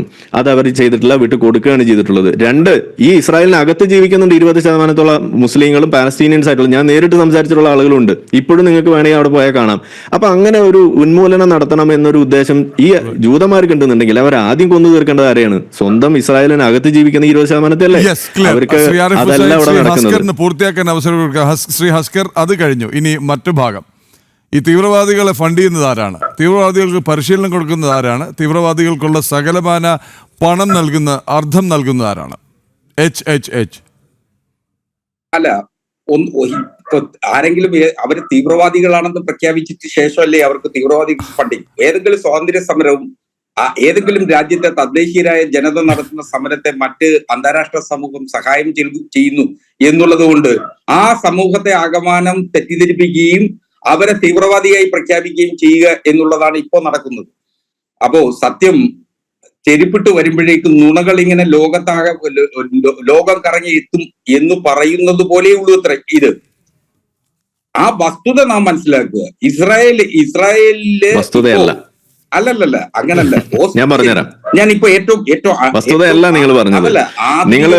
നിങ്ങൾ ഈ പറയുന്ന ഹമാസിന്റെ ചാർട്ടർ എടുക്കുക, അതിലെ ആർട്ടിക്കിൾ 13 എടുത്ത് വായിക്കുക. There is no solution for the Palestinian question except through jihad. പച്ചയ്ക്ക് എഴുതി വെച്ചിരിക്കുകയാണ്. ഇതിൽ എവിടെയാണ്? അതിൽ എഴുതി initiatives, proposals and international conferences are all waste of time and vain endeavours. അതായത് നിങ്ങൾ ഈ പറയുന്ന ചർച്ചയും ഇൻജാതി സാധനം ഒന്നും ഒരു ഗുണമില്ല. നമ്മൾ ചെയ്യേണ്ടത് ജിഹാദാണ് മക്കളെ എന്ന് എഴുതി വെക്കുകയും അള്ളാഹുവാണ് ഞങ്ങളുടെ മാർഗം, ഇസ്ലാമാണ് ഞങ്ങളുടെ വഴി, ജിഹാദാണ് അതിന്റെ മാർഗം എന്നൊക്കെ പച്ചക്ക് എഴുതി വെച്ചിരിക്കുകയാണ് ഈ ഹമാസിന്റെ ചാർട്ടറിൽ. അതിന്റെ ഓപ്പണിംഗ് സ്റ്റേറ്റ്മെന്റ് എന്താണ്? ഞാൻ വായിച്ചു തരാം. അതിൽ എഴുതി വെച്ചിരിക്കുന്നത് Israel will exist and will continue to exist until Islam will obliterate it just as it obliterated others before it. Islam എങ്ങനെയാണോ അതിന് മുന്നുള്ള ആളുകളെ നശിപ്പിച്ചത് അതേപോലെ ഇസ്രായേലിനെ ഇസ്ലാം നശിപ്പിച്ചിരിക്കും എന്ന് പച്ചക്ക് എഴുതി വെച്ചിരിക്കുകയാണ്. ഇത് എഴുതി വെക്കുകയും അത് നടപ്പിലാക്കുകയും ചെയ്യുന്ന ആളുകളെ അവരുടെ ചെയ്തിയുടെ പേരിലാണ് തീവ്രവാദി എന്ന് വിളിക്കുന്നത്. അല്ലാതെ ഏതെങ്കിലും സംഘടന അവരെ UN പ്രഖ്യാപിച്ചിട്ടുണ്ടോ ഇല്ലയോ നോക്കിയിട്ടല്ല. അങ്ങനെയാണെങ്കിൽ നിങ്ങൾ എന്ത് അടിസ്ഥാനത്തിൽ RSSനെ തീവ്രവാദി സംഘടന നിങ്ങൾ വിളിക്കുന്നത്? UN പ്രഖ്യാപിച്ചിട്ടുണ്ടോ? ഗ്ലോബൽ ടെറർ ഇൻഡെക്സ് എല്ലാ വർഷവും പ്രഖ്യാപിക്കാറുണ്ട് അവരുടെ ലിസ്റ്റ്. എപ്പോഴെങ്കിലും ഒരു തവണ RSS അതിനകത്ത് വന്നിട്ടുണ്ടോ? എന്നാൽ 2023 24 ലിസ്റ്റ് വരുമ്പോൾ ടോപ്പ് 4 ടെറർ ഓർഗനൈസേഷൻസ് എടുത്തു കഴിഞ്ഞാൽ അതിൽ ഒന്നാമത്തത് ഹമാസ് ആയിരുന്നു. അപ്പോൾ നിങ്ങൾ പറയുന്ന സാധനങ്ങൾ നിങ്ങൾക്ക് തന്നെ തിരിച്ചുകൊള്ളു. അപ്പോൾ വെറുതെ UN പറയാത്തത് കൊണ്ട് ഞങ്ങൾ അത് ടെറർ അല്ല എന്ന് വിളിക്കുന്നുണ്ട് എന്നുണ്ടെങ്കിൽ ടെററിസം ടെറർ ആക്ടിവിറ്റിയുടെ പേരിലാണ് അതിനെ ടെറർ ഒരു ഓർഗനൈസേഷൻ ആയിട്ട് പറയും. ഒന്നുകൂടി പറഞ്ഞു, ഐസിസ് ടെറർ ഓർഗനൈസേഷൻ ആണോ? ഒരു പോയിന്റ് കൂടി അങ്ങ് ന്യായീകരിച്ചോളൂ, അങ്ങക്ക് അഭിപ്രായ സ്വാതന്ത്ര്യമുണ്ട്. പക്ഷെ ദൈവത്തെ ഓർത്ത് ഒരു അപേക്ഷയാണിത്. സുഭാഷ് ചന്ദ്രബോസിനെ പിടിച്ചുകൊണ്ടുവന്ന് ഇവരുമായിട്ടൊക്കെ ഒന്ന് താരതമ്യം ചേരുന്ന ഒരു ചെറിയ അപേക്ഷ, അദ്ദേഹത്തെ ഒന്ന് ഒഴിവാക്കി നിർത്തിയിട്ട് അങ്ങയുടെ ന്യായീകരണം തുടരും. അല്ല, ഏറ്റവും ആധുനിക കാലത്തിലേക്ക് തന്നെ വന്നാൽ, ഇസ്രായേൽ പലസ്തീൻ കോൺഫ്ലിക്റ്റിന്റെ ആധുനിക കാലത്ത് വന്നാൽ, ഓസ്ലോ കരാറിൽ പോലും 13% ഭൂമി പലസ്തീനിയർക്ക് നൽകണം എന്ന് വ്യക്തമായ ഒരു കരാർ ഉണ്ടാക്കിയിരുന്നു. ആ കരാറിൽ ശ്രീ ഹസ്കർ, നമ്മൾ മൊത്തത്തിൽ വിഷയത്തിൽ നിന്ന് മാറിപ്പോവുകയാണ്. അങ്ങ് ഇതിനെ ഹമാസിലേക്കും പലസ്തീനിലേക്കും കൊണ്ടുപോവുകയാണ്. അതല്ല ചോദ്യം. ഇസ്രായേൽ ഇടപെട്ടത് ശരിയാണോ? US ഇപ്പോൾ ഇടപെട്ടത് ശരിയാണോ തെറ്റാണോ? ഇസ്രായേൽ എന്തുകൊണ്ട് ഇറാൻ ആക്രമിച്ചു? അങ്ങ് വീണ്ടും വഴി തിരിച്ച് ഹമാസിലെ മറ്റേ ഈ തീവ്രവാദ ഭീകര നേതാക്കളൊക്കെ സുഭാഷ് ചന്ദ്രബോസിനെ പോലെയാണെന്ന് പറയുന്നു. പിന്നെ അങ്ങ് ഇങ്ങനെ കാട് കയറി ഗസ വഴി അങ്ങോട്ടേക്ക് പോകണ്ട. നമുക്ക് ഇറാനിലേക്ക് തിരിച്ചു വരാം. ഇറാനെ എന്തുകൊണ്ട് ഇസ്രായേൽ ആക്രമിച്ചു? ഇറാനെ എന്തുകൊണ്ട് US ആക്രമിച്ചു? എന്തുകൊണ്ട് 3 ആണവ കേന്ദ്രങ്ങൾ നശിപ്പിച്ചു? ഞാൻ അങ്ങയിലേക്ക് തിരിച്ചു വരാം. ശ്രീ ജോസ് കുട്ടി, അങ്ങ് പറഞ്ഞു സകല അന്താരാഷ്ട്ര നിയമങ്ങളിൽ ലംഘിച്ചുകൊണ്ടാണ് US ഇപ്പോൾ ആക്രമിച്ചതെന്ന്. സകല അന്താരാഷ്ട്ര നിയമങ്ങളിൽ ലംഘിച്ചുകൊണ്ടാണ് ഇസ്രായേൽ ഇറാനെ ആക്രമിച്ചെന്നുള്ളതാണ്. അങ്ങയുടെ മുന്നിൽ ഈ പറയുന്ന ആണവ കേന്ദ്രങ്ങളൊന്നും ഇല്ലായിരുന്നോ? അങ്ങയുടെ മുന്നിൽ അവർ ഫണ്ട് ചെയ്യുന്ന തീവ്രവാദ പ്രവർത്തനങ്ങൾ ഇല്ലേ? ശ്രീ ജോസ് കുട്ടി. രാഷ്ട്ര ബന്ധത്തിന്റെ ഒരു സ്വഭാവത്തെക്കുറിച്ച് ഒരു ധാരണയില്ലാത്തതുകൊണ്ടാണ് അങ്ങനെ നമ്മൾ പറയുമ്പോൾ മാത്രമേ ലംഘിച്ചുള്ളൂ. ഞാൻ ഈ കാര്യത്തിൽ ഞാൻ പഠിപ്പിക്കാം. ഈ കാര്യത്തിൽ പഠിപ്പിക്കാം. ലോകത്ത് അന്താരാഷ്ട്ര നിയമങ്ങളുണ്ട്. ഇത് ലംഘിക്കാത്ത ഒരു രാജ്യത്തിൻ്റെ പേര് അങ്ങേക്ക് പറയാമോ? ഞാൻ പറഞ്ഞത് എന്താണ്? ഇറാൻ നടത്തിയത്, ഈ അമേരിക്ക നടത്തിയത് നിയമലംഘനമാണ്, ഇസ്രായേൽ നടത്തിയത് നിയമലംഘനമാണ്. അതുപോലെ എത്രയോ നിയമലംഘനങ്ങൾ ഇറാൻ നടത്തിയിട്ടുണ്ട്. കേൾക്കൂ, പറഞ്ഞുതരാം. ലോക ചരിത്രമെടുത്താൽ ഏറ്റവും കൂടുതൽ നിയമലംഘനങ്ങൾ നടത്തുന്നത് വൻ ശക്തികളാണ്. അവർ സ്വന്തം താല്പര്യങ്ങൾ സംരക്ഷിക്കുവാൻ വേണ്ടിയിട്ട് അവർ തന്നെ ഉണ്ടാക്കിയിരിക്കുന്ന നിയമങ്ങൾ ലംഘിക്കും. ആരാണ് UN ഉണ്ടാക്കിയിരിക്കുന്നത്? അതിൻ്റെ നേതൃത്വപരമായിട്ടുള്ള പങ്ക് വഹിച്ചത് ആരാണ്? അമേരിക്കയല്ലേ? അതിലംഗമായിട്ടുള്ളത് നമ്മൾ ഉൾപ്പെടെയില്ലേ? എത്രയോ പ്രാവശ്യം അമേരിക്കയുടെ നേതൃത്വത്തിൽ നിയമലംഘനം നടത്തിയിട്ടുണ്ട്. ഇറാൻ നടത്തിയിരിക്കുന്ന നിയമലംഘനമാണ്. എന്തുകൊണ്ട്? അവർ NPT ഒപ്പുവെച്ചിരിക്കുന്ന രാജ്യമായിരിക്കുന്നത് കൊണ്ട് അത് നിയമലംഘനമാണ്. എനിക്കിവിടെ ഏതെങ്കിലും ഒരു രാജ്യത്തിൻ്റെ സൈഡ് ചേർന്ന് ഈ വിഷയത്തെ വിശകലനം ചെയ്യാനും പറയാനും അല്ല ഞാൻ വന്നിരിക്കുന്നത്. എന്താണ് ഇവിടെ സംഭവിച്ചതെന്ന് റിയലിസ്റ്റിക്കായിട്ട് അവലോകനം ചെയ്യാനാണ് എന്നെ വിളിച്ചത്. അപ്പോൾ ഞാൻ അതാണ് പറയുന്നത്. ഈ രാജ്യങ്ങൾ നിയമലംഘനം നടത്തുന്നുണ്ട്, എല്ലാ രാജ്യങ്ങളും നടത്തുന്നുണ്ട്. അവർക്ക് സൗകര്യം വരുമ്പോൾ അവരുടെ താല്പര്യങ്ങൾ സംരക്ഷിക്കാൻ വേണ്ടിയിട്ട് നിയമം ലംഘിക്കും. എല്ലാ രാജ്യങ്ങളും അത് ചെയ്തിട്ടുണ്ട്. അല്ലാതെ ഞാൻ അമേരിക്കയുടെ സൈഡോ ഇറാൻ്റെ സൈഡോ ചേർന്ന് പറയാനല്ല ഞാനിവിടെ ഇരിക്കുന്നത്. അത് നിങ്ങൾ മനസ്സിലാക്കണം. നിയമലംഘനം അവർ നടത്തിയിട്ടുണ്ട്, ഇറാൻ നടത്തിയിട്ടുണ്ട്, ഇസ്രായേൽ നടത്തിയിട്ടുണ്ട്, ഹമാസ് നടത്തിയിട്ടുണ്ട്, എല്ലാവരും നടത്തിയിട്ടുണ്ട്. ആ കാര്യമാണ് ഞാൻ പറഞ്ഞത്. അപ്പോൾ ഈ രാജ്യാന്തര ബന്ധങ്ങളുടെ സ്വഭാവം അറിയാതെ നമ്മൾ സംസാരിക്കുന്നുണ്ടതാണ്. രാജ്യങ്ങൾ എന്താണ് രാജ്യാന്തര ബന്ധങ്ങളിൽ ചെയ്യുന്നത്? സ്വന്തം താല്പര്യം സംരക്ഷിക്കുവാൻ വേണ്ടിയിട്ട് ഏത് മാർഗവും അവർ സ്വീകരിക്കും. ചിലപ്പം അവർ സ്വീകരിക്കുന്ന നിയമപാലനമായിരിക്കും. ചില നിയമങ്ങൾ പാലിച്ചുകൊണ്ട് അവരുടെ താല്പര്യം സംരക്ഷിക്കും. അത് ഗുണപ്പെടുന്നില്ല എന്ന് കണ്ടു കഴിഞ്ഞാൽ നിയമം ലംഘിച്ചുകൊണ്ട് അത് പാലിക്കും. ഇതാണ് ഈ രാജ്യങ്ങൾ ചെയ്യുന്നത്. ഞാൻ അതാണ് നിയമലംഘനം ഒരു ചോദ്യം കൂടി കേട്ടിട്ട്, ഇത് നിയമലംഘനം മാത്രമാണ് ഇതിലെ പ്രശ്നം എന്ന് ആരാ പറഞ്ഞത്? നിയമലംഘനം ഈ വിഷയത്തിൽ ഇറാൻ ചെയ്ത അല്ലെങ്കിൽ ഇറാന്റെ ഭാഗത്തുള്ള എററുകളിൽ ഒരെണ്ണം മാത്രമാണ്. ബാക്കി എന്തെല്ലാം കാര്യങ്ങൾ അവിടെ നിങ്ങൾ മറച്ചു വെക്കുന്നു? അതെന്താ നിങ്ങൾ അതിനെ കുറിച്ച് പറയാത്തത്? ആരിഫ് കേൾക്ക്. എന്നോട് ചോദിച്ചത് നിയമലംഘനമാണോ എന്ന്. അതിന് ഞാൻ പറഞ്ഞു നിയമലംഘനം മാത്രമല്ല എന്ന് ഞാൻ പറഞ്ഞു തുടങ്ങിയല്ലോ. ചിലപ്പോൾ നിയമം പാലിക്കും, അവർക്ക് സൗകര്യവും ഗുണകരവുമാണെങ്കിൽ. അതല്ലേ സത്യം? അതുകൊണ്ട് നിയമലംഘനം നടത്തിയെന്ന് ചോദിച്ചാൽ നിയമലംഘനം നടത്തി. നിയമം പാലിക്കുന്നുണ്ടോ എന്ന് ചോദിച്ചാൽ പാലിക്കുന്നുണ്ട്. അവനവൻ്റെ സൗകര്യപ്രകാരം പാലിക്കുകയും ലംഘിക്കുകയും ചെയ്യുന്നതാണ് നിയമം. പ്രത്യേകിച്ചും രാജ്യാന്തര ബന്ധത്തിൽ, ഒരു ആഭ്യന്തര രാഷ്ട്രീയത്തിൽ നമ്മുടെ രാജ്യത്തെ കൂടുതൽ നിയമപാലനമാണ് നടക്കുന്നത്, നിയമലംഘനവും നടക്കുന്നുണ്ട്. ഇതൊരു അടിസ്ഥാനപരമായിട്ടുള്ള പ്രമാണമായിട്ടാണ് ഞാൻ കാണുന്നതും മനസ്സിലാക്കിയിട്ടുള്ളതും. അത് മാത്രമാണ് പറഞ്ഞത്. ഞാനിവിടെ ഏതെങ്കിലും ഒരു രാജ്യത്തെ ന്യായീകരിക്കാനോ മനസ്സിലാക്കി. ശ്രീ ശ്രീജിത്ത് പണിക്കർ, ശ്രീ ജോസ് കുട്ടി, ഞാൻ അങ്ങയിലേക്ക് വരാം. ശ്രീ ശ്രീജിത്ത് പണിക്കർ, ഇതിനൊരു മറുപടി. ഇത് സർവ്വ നിയമങ്ങളിൽ ലംഘിച്ചുകൊണ്ട് ഇസ്രയേലും പിന്നെ US നടത്തിയ സൈനിക ഇടപെടലും അധിനിവേശവും ആണോ? ഞാൻ നേരത്തെ പറഞ്ഞതുപോലെ അതിനെ നമ്മളൊരു വൺ സൈഡഡ് ലെൻസ് വെച്ച് നോക്കിക്കഴിഞ്ഞാൽ നമുക്ക് ഇഷ്ടമുള്ള രീതിയിലത്തേക്ക് നമുക്കതിനെ വ്യാഖ്യാനിക്കാം. പക്ഷേ സത്യത്തിൽ അങ്ങനെ അല്ല നമ്മളതിനെ കാണേണ്ടത്. നമ്മളതിനെ കാണേണ്ടത് വളരെ കൃത്യമായിട്ട് രണ്ട് പക്ഷത്തു നിന്നുണ്ടായിരിക്കുന്ന നിയമലംഘനങ്ങൾ എന്തൊക്കെയാണ് എന്നും ആ നിയമലംഘനങ്ങളിൽ ഏറ്റവും കൂടുതൽ ഗ്രാവിറ്റി ഏതിനാണ് എന്നുള്ളതുമാണ്. ഇപ്പൊ ഒരു ചെറിയ ഉദാഹരണം പറഞ്ഞാൽ 2008 മുംബൈ ഭീകരാക്രമണം നടക്കുമ്പോൾ അതിന്റെ ഭാഗമായിട്ട് ഛത്രപതി ശിവാജി ടെർമിനൽസിൽ വന്ന് ആക്രമിക്കുന്ന നമ്മുടെ ഈ അജ്മൽ കസബ്, ഈ അജ്മൽ കസബിനെതിരെ നമ്മൾ ചുമത്തിയിരിക്കുന്ന നിയമലംഘനങ്ങൾ എന്തൊക്കെയാണെന്ന് നോക്കിക്കഴിഞ്ഞാൽ ഈ പ്ലാറ്റ്ഫോം ടിക്കറ്റ് ഇല്ലാതെ പ്ലാറ്റ്ഫോമിൽ കയറി എന്നത് വരെയുണ്ട്. എന്ന് പറഞ്ഞ് നമ്മൾ അതാണ് അങ്ങേര് ചെയ്തിരിക്കുന്ന ഏറ്റവും വലിയ കുറ്റം എന്ന രീതിയിലേക്ക് നമ്മൾ അതിനെ വ്യാഖ്യാനിച്ചാൽ അത് ചരിത്രത്തിനോടുള്ള, അവിടെ നടന്നിരിക്കുന്ന യാഥാർത്ഥ്യത്തിനോടുള്ള അനീതിയായിരിക്കും. അപ്പൊ നമ്മളിതിൽ കാണേണ്ടത് ഇതിൽ വന്നിരിക്കുന്ന ഏറ്റവും പ്രധാനപ്പെട്ട കുറ്റം ഏതാണ്? ഞാൻ പറഞ്ഞത് ഇപ്പോ ഇറാന്റെ ആ ന്യൂക്ലിയർ പ്രോഗ്രാം, ആ പ്രോഗ്രാം എത്രത്തോളം വിപത്ത് ലോകത്തിനുണ്ടാക്കും, പ്രത്യേകിച്ച് ഒരു എക്സിസ്റ്റൻഷ്യൽ ത്രെട്ട് അത് ഇസ്രായേലിന് ഉണ്ടാക്കുന്നുണ്ടോ? ഉണ്ട്. ഇതെല്ലാം ഈ ചെക്ക് ബോക്സ് ടിക്ക് ചെയ്ത് പോകുന്ന കാര്യങ്ങളാണ്. അപ്പോൾ അതിനപ്പുറത്തേക്കുള്ള ഒരു നിയമലംഘനം, അതിനേക്കാൾ ഗ്രേറ്റർ ആയിട്ടുള്ള ഒരു കാര്യം അവിടെ നടന്നിട്ടുണ്ടോ ഇല്ലയോ എന്നുള്ളത് മാത്രമാണ് ചിന്തിക്കേണ്ടത്. ഇപ്പൊ നമ്മൾ ഈ ഓപ്പറേഷൻ സിന്ദൂറിനെ നമ്മൾ ന്യായീകരിക്കുന്നത് എന്തിന്റെ പേരില? Pre-emptive strike ആയതുകൊണ്ടല്ലേ? അതല്ല എങ്കിൽ ഇതേ ന്യായം നമുക്ക് ഉപയോഗിച്ചു കഴിഞ്ഞാൽ നോക്കൂ, പാകിസ്ഥാനിൽ വളരെ സമാധാനപരമായി നടന്ന് പ്രവർത്തിച്ചു വരികയായിരുന്ന 9 തീവ്രവാദ കേന്ദ്രങ്ങൾ, അവരാരും തന്നെ ഇന്ത്യക്കെതിരെ ഒരു ആക്രമണവും നടത്തിയില്ല. പാവങ്ങൾ തീവ്രവാദ ട്രെയിനിങ് കഴിഞ്ഞിട്ട് രാത്രി സുഖമായിട്ട് കിടന്നുറങ്ങുകയായിരുന്നു. ആ സമയത്ത് രാത്രിയിൽ ഇന്ത്യ അവരുടെ എയർ സ്പേസ് ബ്രേച്ച് ചെയ്ത് പോയി അവരെ നശിപ്പിച്ചിട്ട് തിരിച്ചു വന്നിരിക്കുന്നു. നമ്മൾ പേപ്പറിൽ ഡോക്യുമെന്റ് എടുത്ത് കാണിക്കാനാണെങ്കിൽ ഈ ആൾക്കാരിൽ ആരെങ്കിലും ഇന്ത്യക്കെതിരെ ആക്രമിച്ചിട്ടുണ്ട് എന്ന് പറയാനാണെങ്കിൽ ഈ കൊല്ലപ്പെട്ടു പോയിരിക്കുന്നതിൽ വളരെ കുറച്ച് പേരല്ലേ ഡയറക്റ്റ് ഇൻവോൾവ് ആയിട്ടുള്ളൂ. മറ്റുള്ള ആൾക്കാരെല്ലാം നാളെ ഒരു ത്രട്ടിന് വേണ്ടിയിട്ട് ഇവരെ വിരിയിച്ചുകൊണ്ടിരിക്കുന്ന ആൾക്കാരാണ്. അവരെ ഇല്ലാതാക്കുന്നതിനാണ് നമ്മൾ പ്രീഎംപ്റ്റീവ് സ്ട്രൈക്ക് എന്ന് പറയുന്നത്. ഇപ്പൊ ഇസ്രായേൽ ചെയ്തിരിക്കുന്നത് തന്നെയാണ്. ആ രാജ്യത്തിന്റെ എക്സിസ്റ്റൻസിന് ഒരു ത്രട്ട് ഉണ്ടെങ്കിൽ അതിനെ ന്യൂട്രലൈസ് ചെയ്യാൻ അവർ എംപവേർഡ് ആണ്. ആ കാര്യം അവരുടെ ഏറ്റവും ബേസിക് ആയിട്ടുള്ള ഒരു റൈറ്റിൽ ഉൾപ്പെടുന്ന ഒരു കാര്യമാണ്. അതുകൊണ്ടാണ് അവർ ചെയ്തിരിക്കുന്നത്. അതുകൊണ്ട് അതൊരു വലിയ കുറ്റമാണ് എന്ന് പറഞ്ഞതുകൊണ്ട് കാര്യമില്ല. ഇപ്പൊ നമ്മൾ ഒരു ആളിനെ രക്ഷപ്പെടുത്തുന്നതിന് വേണ്ടി ചിലപ്പോൾ വാഹനത്തിൽ കൊണ്ടുവന്നിട്ട് 80 കിലോമീറ്റർ മുകളിൽ സ്പീഡിൽ ഓടിച്ചതിന് ശേഷം ഒരു സ്പീഡ് ടിക്കറ്റ് കിട്ടിയെന്നിരിക്കും. നിനക്ക് ആ സ്പീഡ് ടിക്കറ്റ് കിട്ടിയില്ലേ എന്ന് അയാളോട് പറയുന്നതിനേക്കാൾ അയാൾ ലോകത്തിന് അല്ലെങ്കിൽ ഒരു വ്യക്തിക്ക്, അയാളുടെ കുടുംബത്തിന് ചെയ്തിരിക്കുന്ന ഗ്രേറ്റർ ഗുഡ് ഏതാണ് എന്നുള്ളതിനെ പറ്റിയാണ് നമ്മൾ നോക്കേണ്ടത്. പിന്നെ ഒരു കാര്യം കൂടി പറയാം. ശ്രീ ഹസ്കർ ഇവിടെ ഹമാസിനെ INA-യുമായിട്ട് താരതമ്യപ്പെടുത്തി. ശ്രീ ഹസ്കറിനെ അറിയാമായിരിക്കും, കഴിഞ്ഞ ഒരു 20 വർഷമായിട്ട് സുഭാഷ് ചന്ദ്രബോസിനെ കുറിച്ചും INA-യെ കുറിച്ചിട്ടും ഇൻഡിപെൻഡന്റ് ആയിട്ടുള്ള ഒരു റിസർച്ച് നടത്തുന്ന ഒരു ടീം എനിക്കുണ്ട്.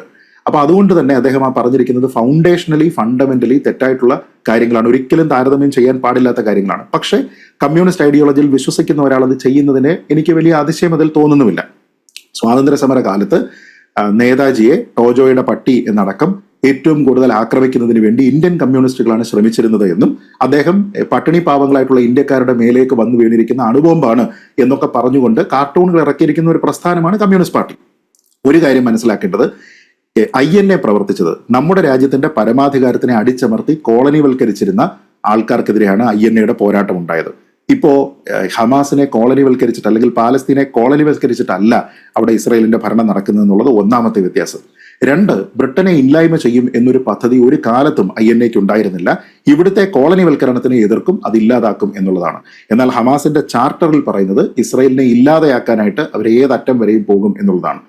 INA എന്ന് പറയുന്നത് വളരെ കൺവെൻഷണൽ ആയിട്ട് മറ്റേതൊരു രാജ്യത്തിനും ഉള്ളതുപോലെ തന്നെയുള്ള ഒരു ആർമി സ്ട്രക്ചറാണ്. മറിച്ച് ഹമാസിന് ആർമി സ്ട്രക്ചർ അല്ല. അവർക്കുള്ള ഏറ്റവും പ്രധാനപ്പെട്ട കാര്യം എന്ന് പറയുന്നത് സൂയിസൈഡ് ബോംബിങ്സും രഹസ്യമായിട്ടുള്ള ആക്രമണവുമാണ്. ഒരിക്കലും INA നമ്മുടെ ഭാരതത്തിന്റെ സ്വാതന്ത്ര്യ സമരവുമായി ബന്ധപ്പെട്ട് ഒരിക്കലും തീവ്രവാദ പ്രവർത്തനം നടത്തിയിട്ടില്ല, ആരെയെങ്കിലും തട്ടിക്കൊണ്ടുപോയിട്ടില്ല, ബന്ദിയാക്കി വിലപേശിയിട്ടില്ല. ഇതെല്ലാം ചെയ്തിരിക്കുന്ന ഗ്രൂപ്പാണ് ഹമാസ്. ഈ INA ഒരിക്കലും ഒരു തരത്തിലുമുള്ള സിവിലിയൻ അറ്റാക്കിന് പോയിട്ടില്ല. ബ്രിട്ടീഷ് മിലിറ്ററിയെ മാത്രമാണ് ടാർഗറ്റ് ചെയ്തിരിക്കുന്നത്.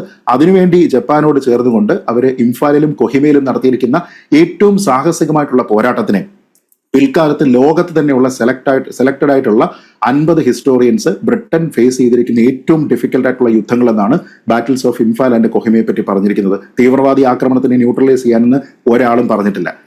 ഇവർ ചെയ്തിരിക്കുന്നത് എന്താണ്? എല്ലാ സമയത്തും സിവിലിയൻ കേന്ദ്രങ്ങളെ, സിവിലിയൻ ഷീൽഡുകളെ ഉപയോഗിച്ചുകൊണ്ട് തീവ്രവാദ പ്രവർത്തനം നടത്തുന്നതിനാണ് ഹമാസ് ശ്രമിക്കുന്നത്. ഈ ആൾക്കാർ, അതായത് INA-യോടൊപ്പം നിന്നിരുന്ന ആൾക്കാരും അവരെ എതിർത്തിരുന്ന ആൾക്കാരും INA-ക്കാരെ കണ്ടിരുന്നത് സൈനികർ എന്ന നിലയ്ക്കാണ്. അതല്ലാതെ ഒരു തരത്തിലും അവരെ കണ്ടിരിക്കുന്നതോ അവരുടെ ട്രയൽ പ്രോസസ്സിൽ പിന്നീട് നടന്നിരിക്കുന്ന വിചാരണയിലോ ഇവരാരെങ്കിലും തീവ്രവാദിയാണ് എന്നോ INA ഒരു തീവ്രവാദ സംഘടനയാണെന്നോ ഒരാളും പറഞ്ഞിട്ടില്ല. ചരിത്രകാരന്മാർ ഉൾപ്പെടെ എല്ലായ്പ്പോഴും അറ്റ്മോസ്റ്റ് ബഹുമാനത്തോടു കൂടി ഫ്രീഡം ഫൈറ്റേഴ്സ് എന്ന വാക്ക് മാത്രമാണ് ഉപയോഗിച്ചിരിക്കുന്നത്. പക്ഷേ വളരെയധികം ചരിത്രകാരന്മാർ, സാങ്കേതിക വിദേശകാര്യ വിദഗ്ധരായിട്ടുള്ള ആൾക്കാർ എല്ലാവരും തന്നെ ടെററിസ്റ്റ് എന്നുള്ള ഒരു വാക്കാണ് ഉപയോഗിച്ചിരിക്കുന്നത്. ഇനി ഈ പോസ്റ്റ് വാർ അത് കഴിഞ്ഞതിന് ശേഷം ഇന്ത്യയിൽ വളരെ കൃത്യമായിട്ടുള്ള ഒരു സിവിലിയൻ സ്ട്രക്ചർ, ഒരു ഗവൺമെന്റ് ഉണ്ടാകണം എന്നുള്ളൊരു കാഴ്ചപ്പാടുണ്ടായിരുന്ന ആസാദ് ഹിന്ദ് ഗവൺമെന്റ് നയിച്ചിരുന്ന അതിന്റെ മിലിറ്ററി വേർഷനാണ് INA. മറിച്ച് ഗാസയിൽ എങ്ങനെയാണ് ഭരണം നടത്തേണ്ടത് എന്നുള്ളതിനെ പറ്റിയും അവിടെ അധികാരത്തിൽ വന്നതിന് ശേഷം എങ്ങനെയാണ് ആ ഭരണം നടത്തിയിരുന്നത് എന്നതിനെ കുറിച്ച് നമ്മൾ കണ്ടതാണ്. ഏറ്റവും അവസാനം ഒരു പോയിന്റ് കൂടി പറയാം. ഒരൊറ്റ ഇന്ത്യക്കാരും, ഈ കുറച്ച് കമ്മ്യൂണിസ്റ്റുകാരല്ലാതെ ഒരൊറ്റ ഇന്ത്യക്കാരും ആത്മാഭിമാനമുള്ള ഒരാളും INAയോ സുഭാഷ് ചന്ദ്രബോസിനെയോ ആസാദ് ഹിന്ദ് ഗവൺമെന്റിനെയോ തള്ളിപ്പറഞ്ഞിട്ടില്ല. മറിച്ച് നമ്മൾ കണ്ടതാണ് ഈ പണ്ടാരം പിടിച്ചവന്മാരൊന്ന് ചത്തു തുളഞ്ഞാൽ മതിയായിരുന്നു എന്ന് പറഞ്ഞുകൊണ്ട് അവിടെ വെടിവെച്ച് ജീവൻ പോയാൽ പൊക്കോട്ടെ എന്ന് കരുതിക്കൊണ്ട് ഹമാസിനെതിരെ പ്രതിഷേധം നടത്തുന്ന പാവപ്പെട്ടവരായിട്ടുള്ള പാലസ്തീനികളെ കണ്ടതാണ്. അതുകൊണ്ട് ദയവ് ചെയ്ത് താങ്കളുടെ പൂർവികരായിട്ടുള്ള കമ്മ്യൂണിസ്റ്റുകാർ ചെയ്തിരുന്ന അബദ്ധം, ആ തെറ്റ്, ആ വലിയ തിന്മ താങ്കൾ ചെയ്യരുത് എന്നാണ് എനിക്ക് ശ്രീ ഹസ്കറിനോടുള്ള ഒരു വിനീതമായിട്ടുള്ള അപേക്ഷ. INA എന്ന് പറയുന്നത് ദേശസ്നേഹികളുടെ ഒരു സംഘമായിരുന്നു എന്നുള്ളത് ഞാൻ ആവർത്തിക്കുന്നു. അത് ഒരിക്കലും തീവ്രവാദ സംഘടനയല്ല. ഞാൻ അങ്ങയിലേക്ക് വരാം, ശ്രീ ഹസ്കറിലേക്ക് വരാം. ശ്രീ ഡോക്ടർ CA ജോസുകുട്ടി, രണ്ട് കാര്യങ്ങൾ. ഇസ്രയേൽ പറഞ്ഞ ന്യായീകരണം എന്ന് പറയുന്നത് എക്സിസ്റ്റൻഷ്യൽ ത്രെറ്റ് എന്നുള്ളതാണ്. ഞങ്ങളുടെ നിലനിൽപ്പ് തന്നെ അപകടത്തിലായിരിക്കുന്നു എന്ന് പറഞ്ഞുകൊണ്ടാണ് ഇസ്രയേൽ ഈ ആക്രമണത്തിന് തുനിഞ്ഞത്.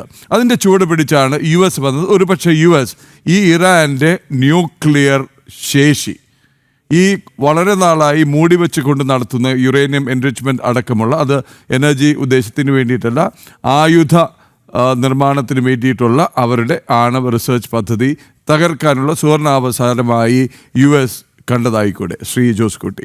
തള്ളിക്കളയാൻ പറ്റുമോ ഇസ്രയേലിൻ്റെ ആ ഒരു ആശങ്കയെ? തള്ളിക്കളയാൻ പറ്റില്ല. കാരണം ഇറാൻ്റെ നയമെന്ന് പറയുന്നത് അമേരിക്ക വലിയ ചെകുത്താനും ഇസ്രായേൽ ചെറിയ ചെകുത്താനുമാണ്. അവരെ സംബന്ധിച്ചിടത്തോളം 2040 ഇസ്രായേലിനെ ഭൂമുഖത്ത് നിന്ന് ഇല്ലാതാക്കുമെന്നുള്ള ഖൊമേനിയുടെ വാഗ്ദാനത്തിൻ്റെ അടിസ്ഥാനത്തിൽ ടെഹ്റാനിൽ ഒരു ഡൂംസ് ഡേ ക്ലോക്ക്, ഒരു ഘടികാരം ഘടിപ്പിച്ചിട്ടുണ്ട് എന്നുള്ളത് പറയുമ്പോൾ ഇസ്രായേലിനെ സംബന്ധിച്ചിടത്തോളം അതൊരു നിലനിൽപ്പിൻ്റെ പ്രശ്നമാണ്, അതൊരു സർവൈവൽ ത്രെട്ടാണ്, അതൊരു സെക്യൂരിറ്റി ഡിലേമയാണ്.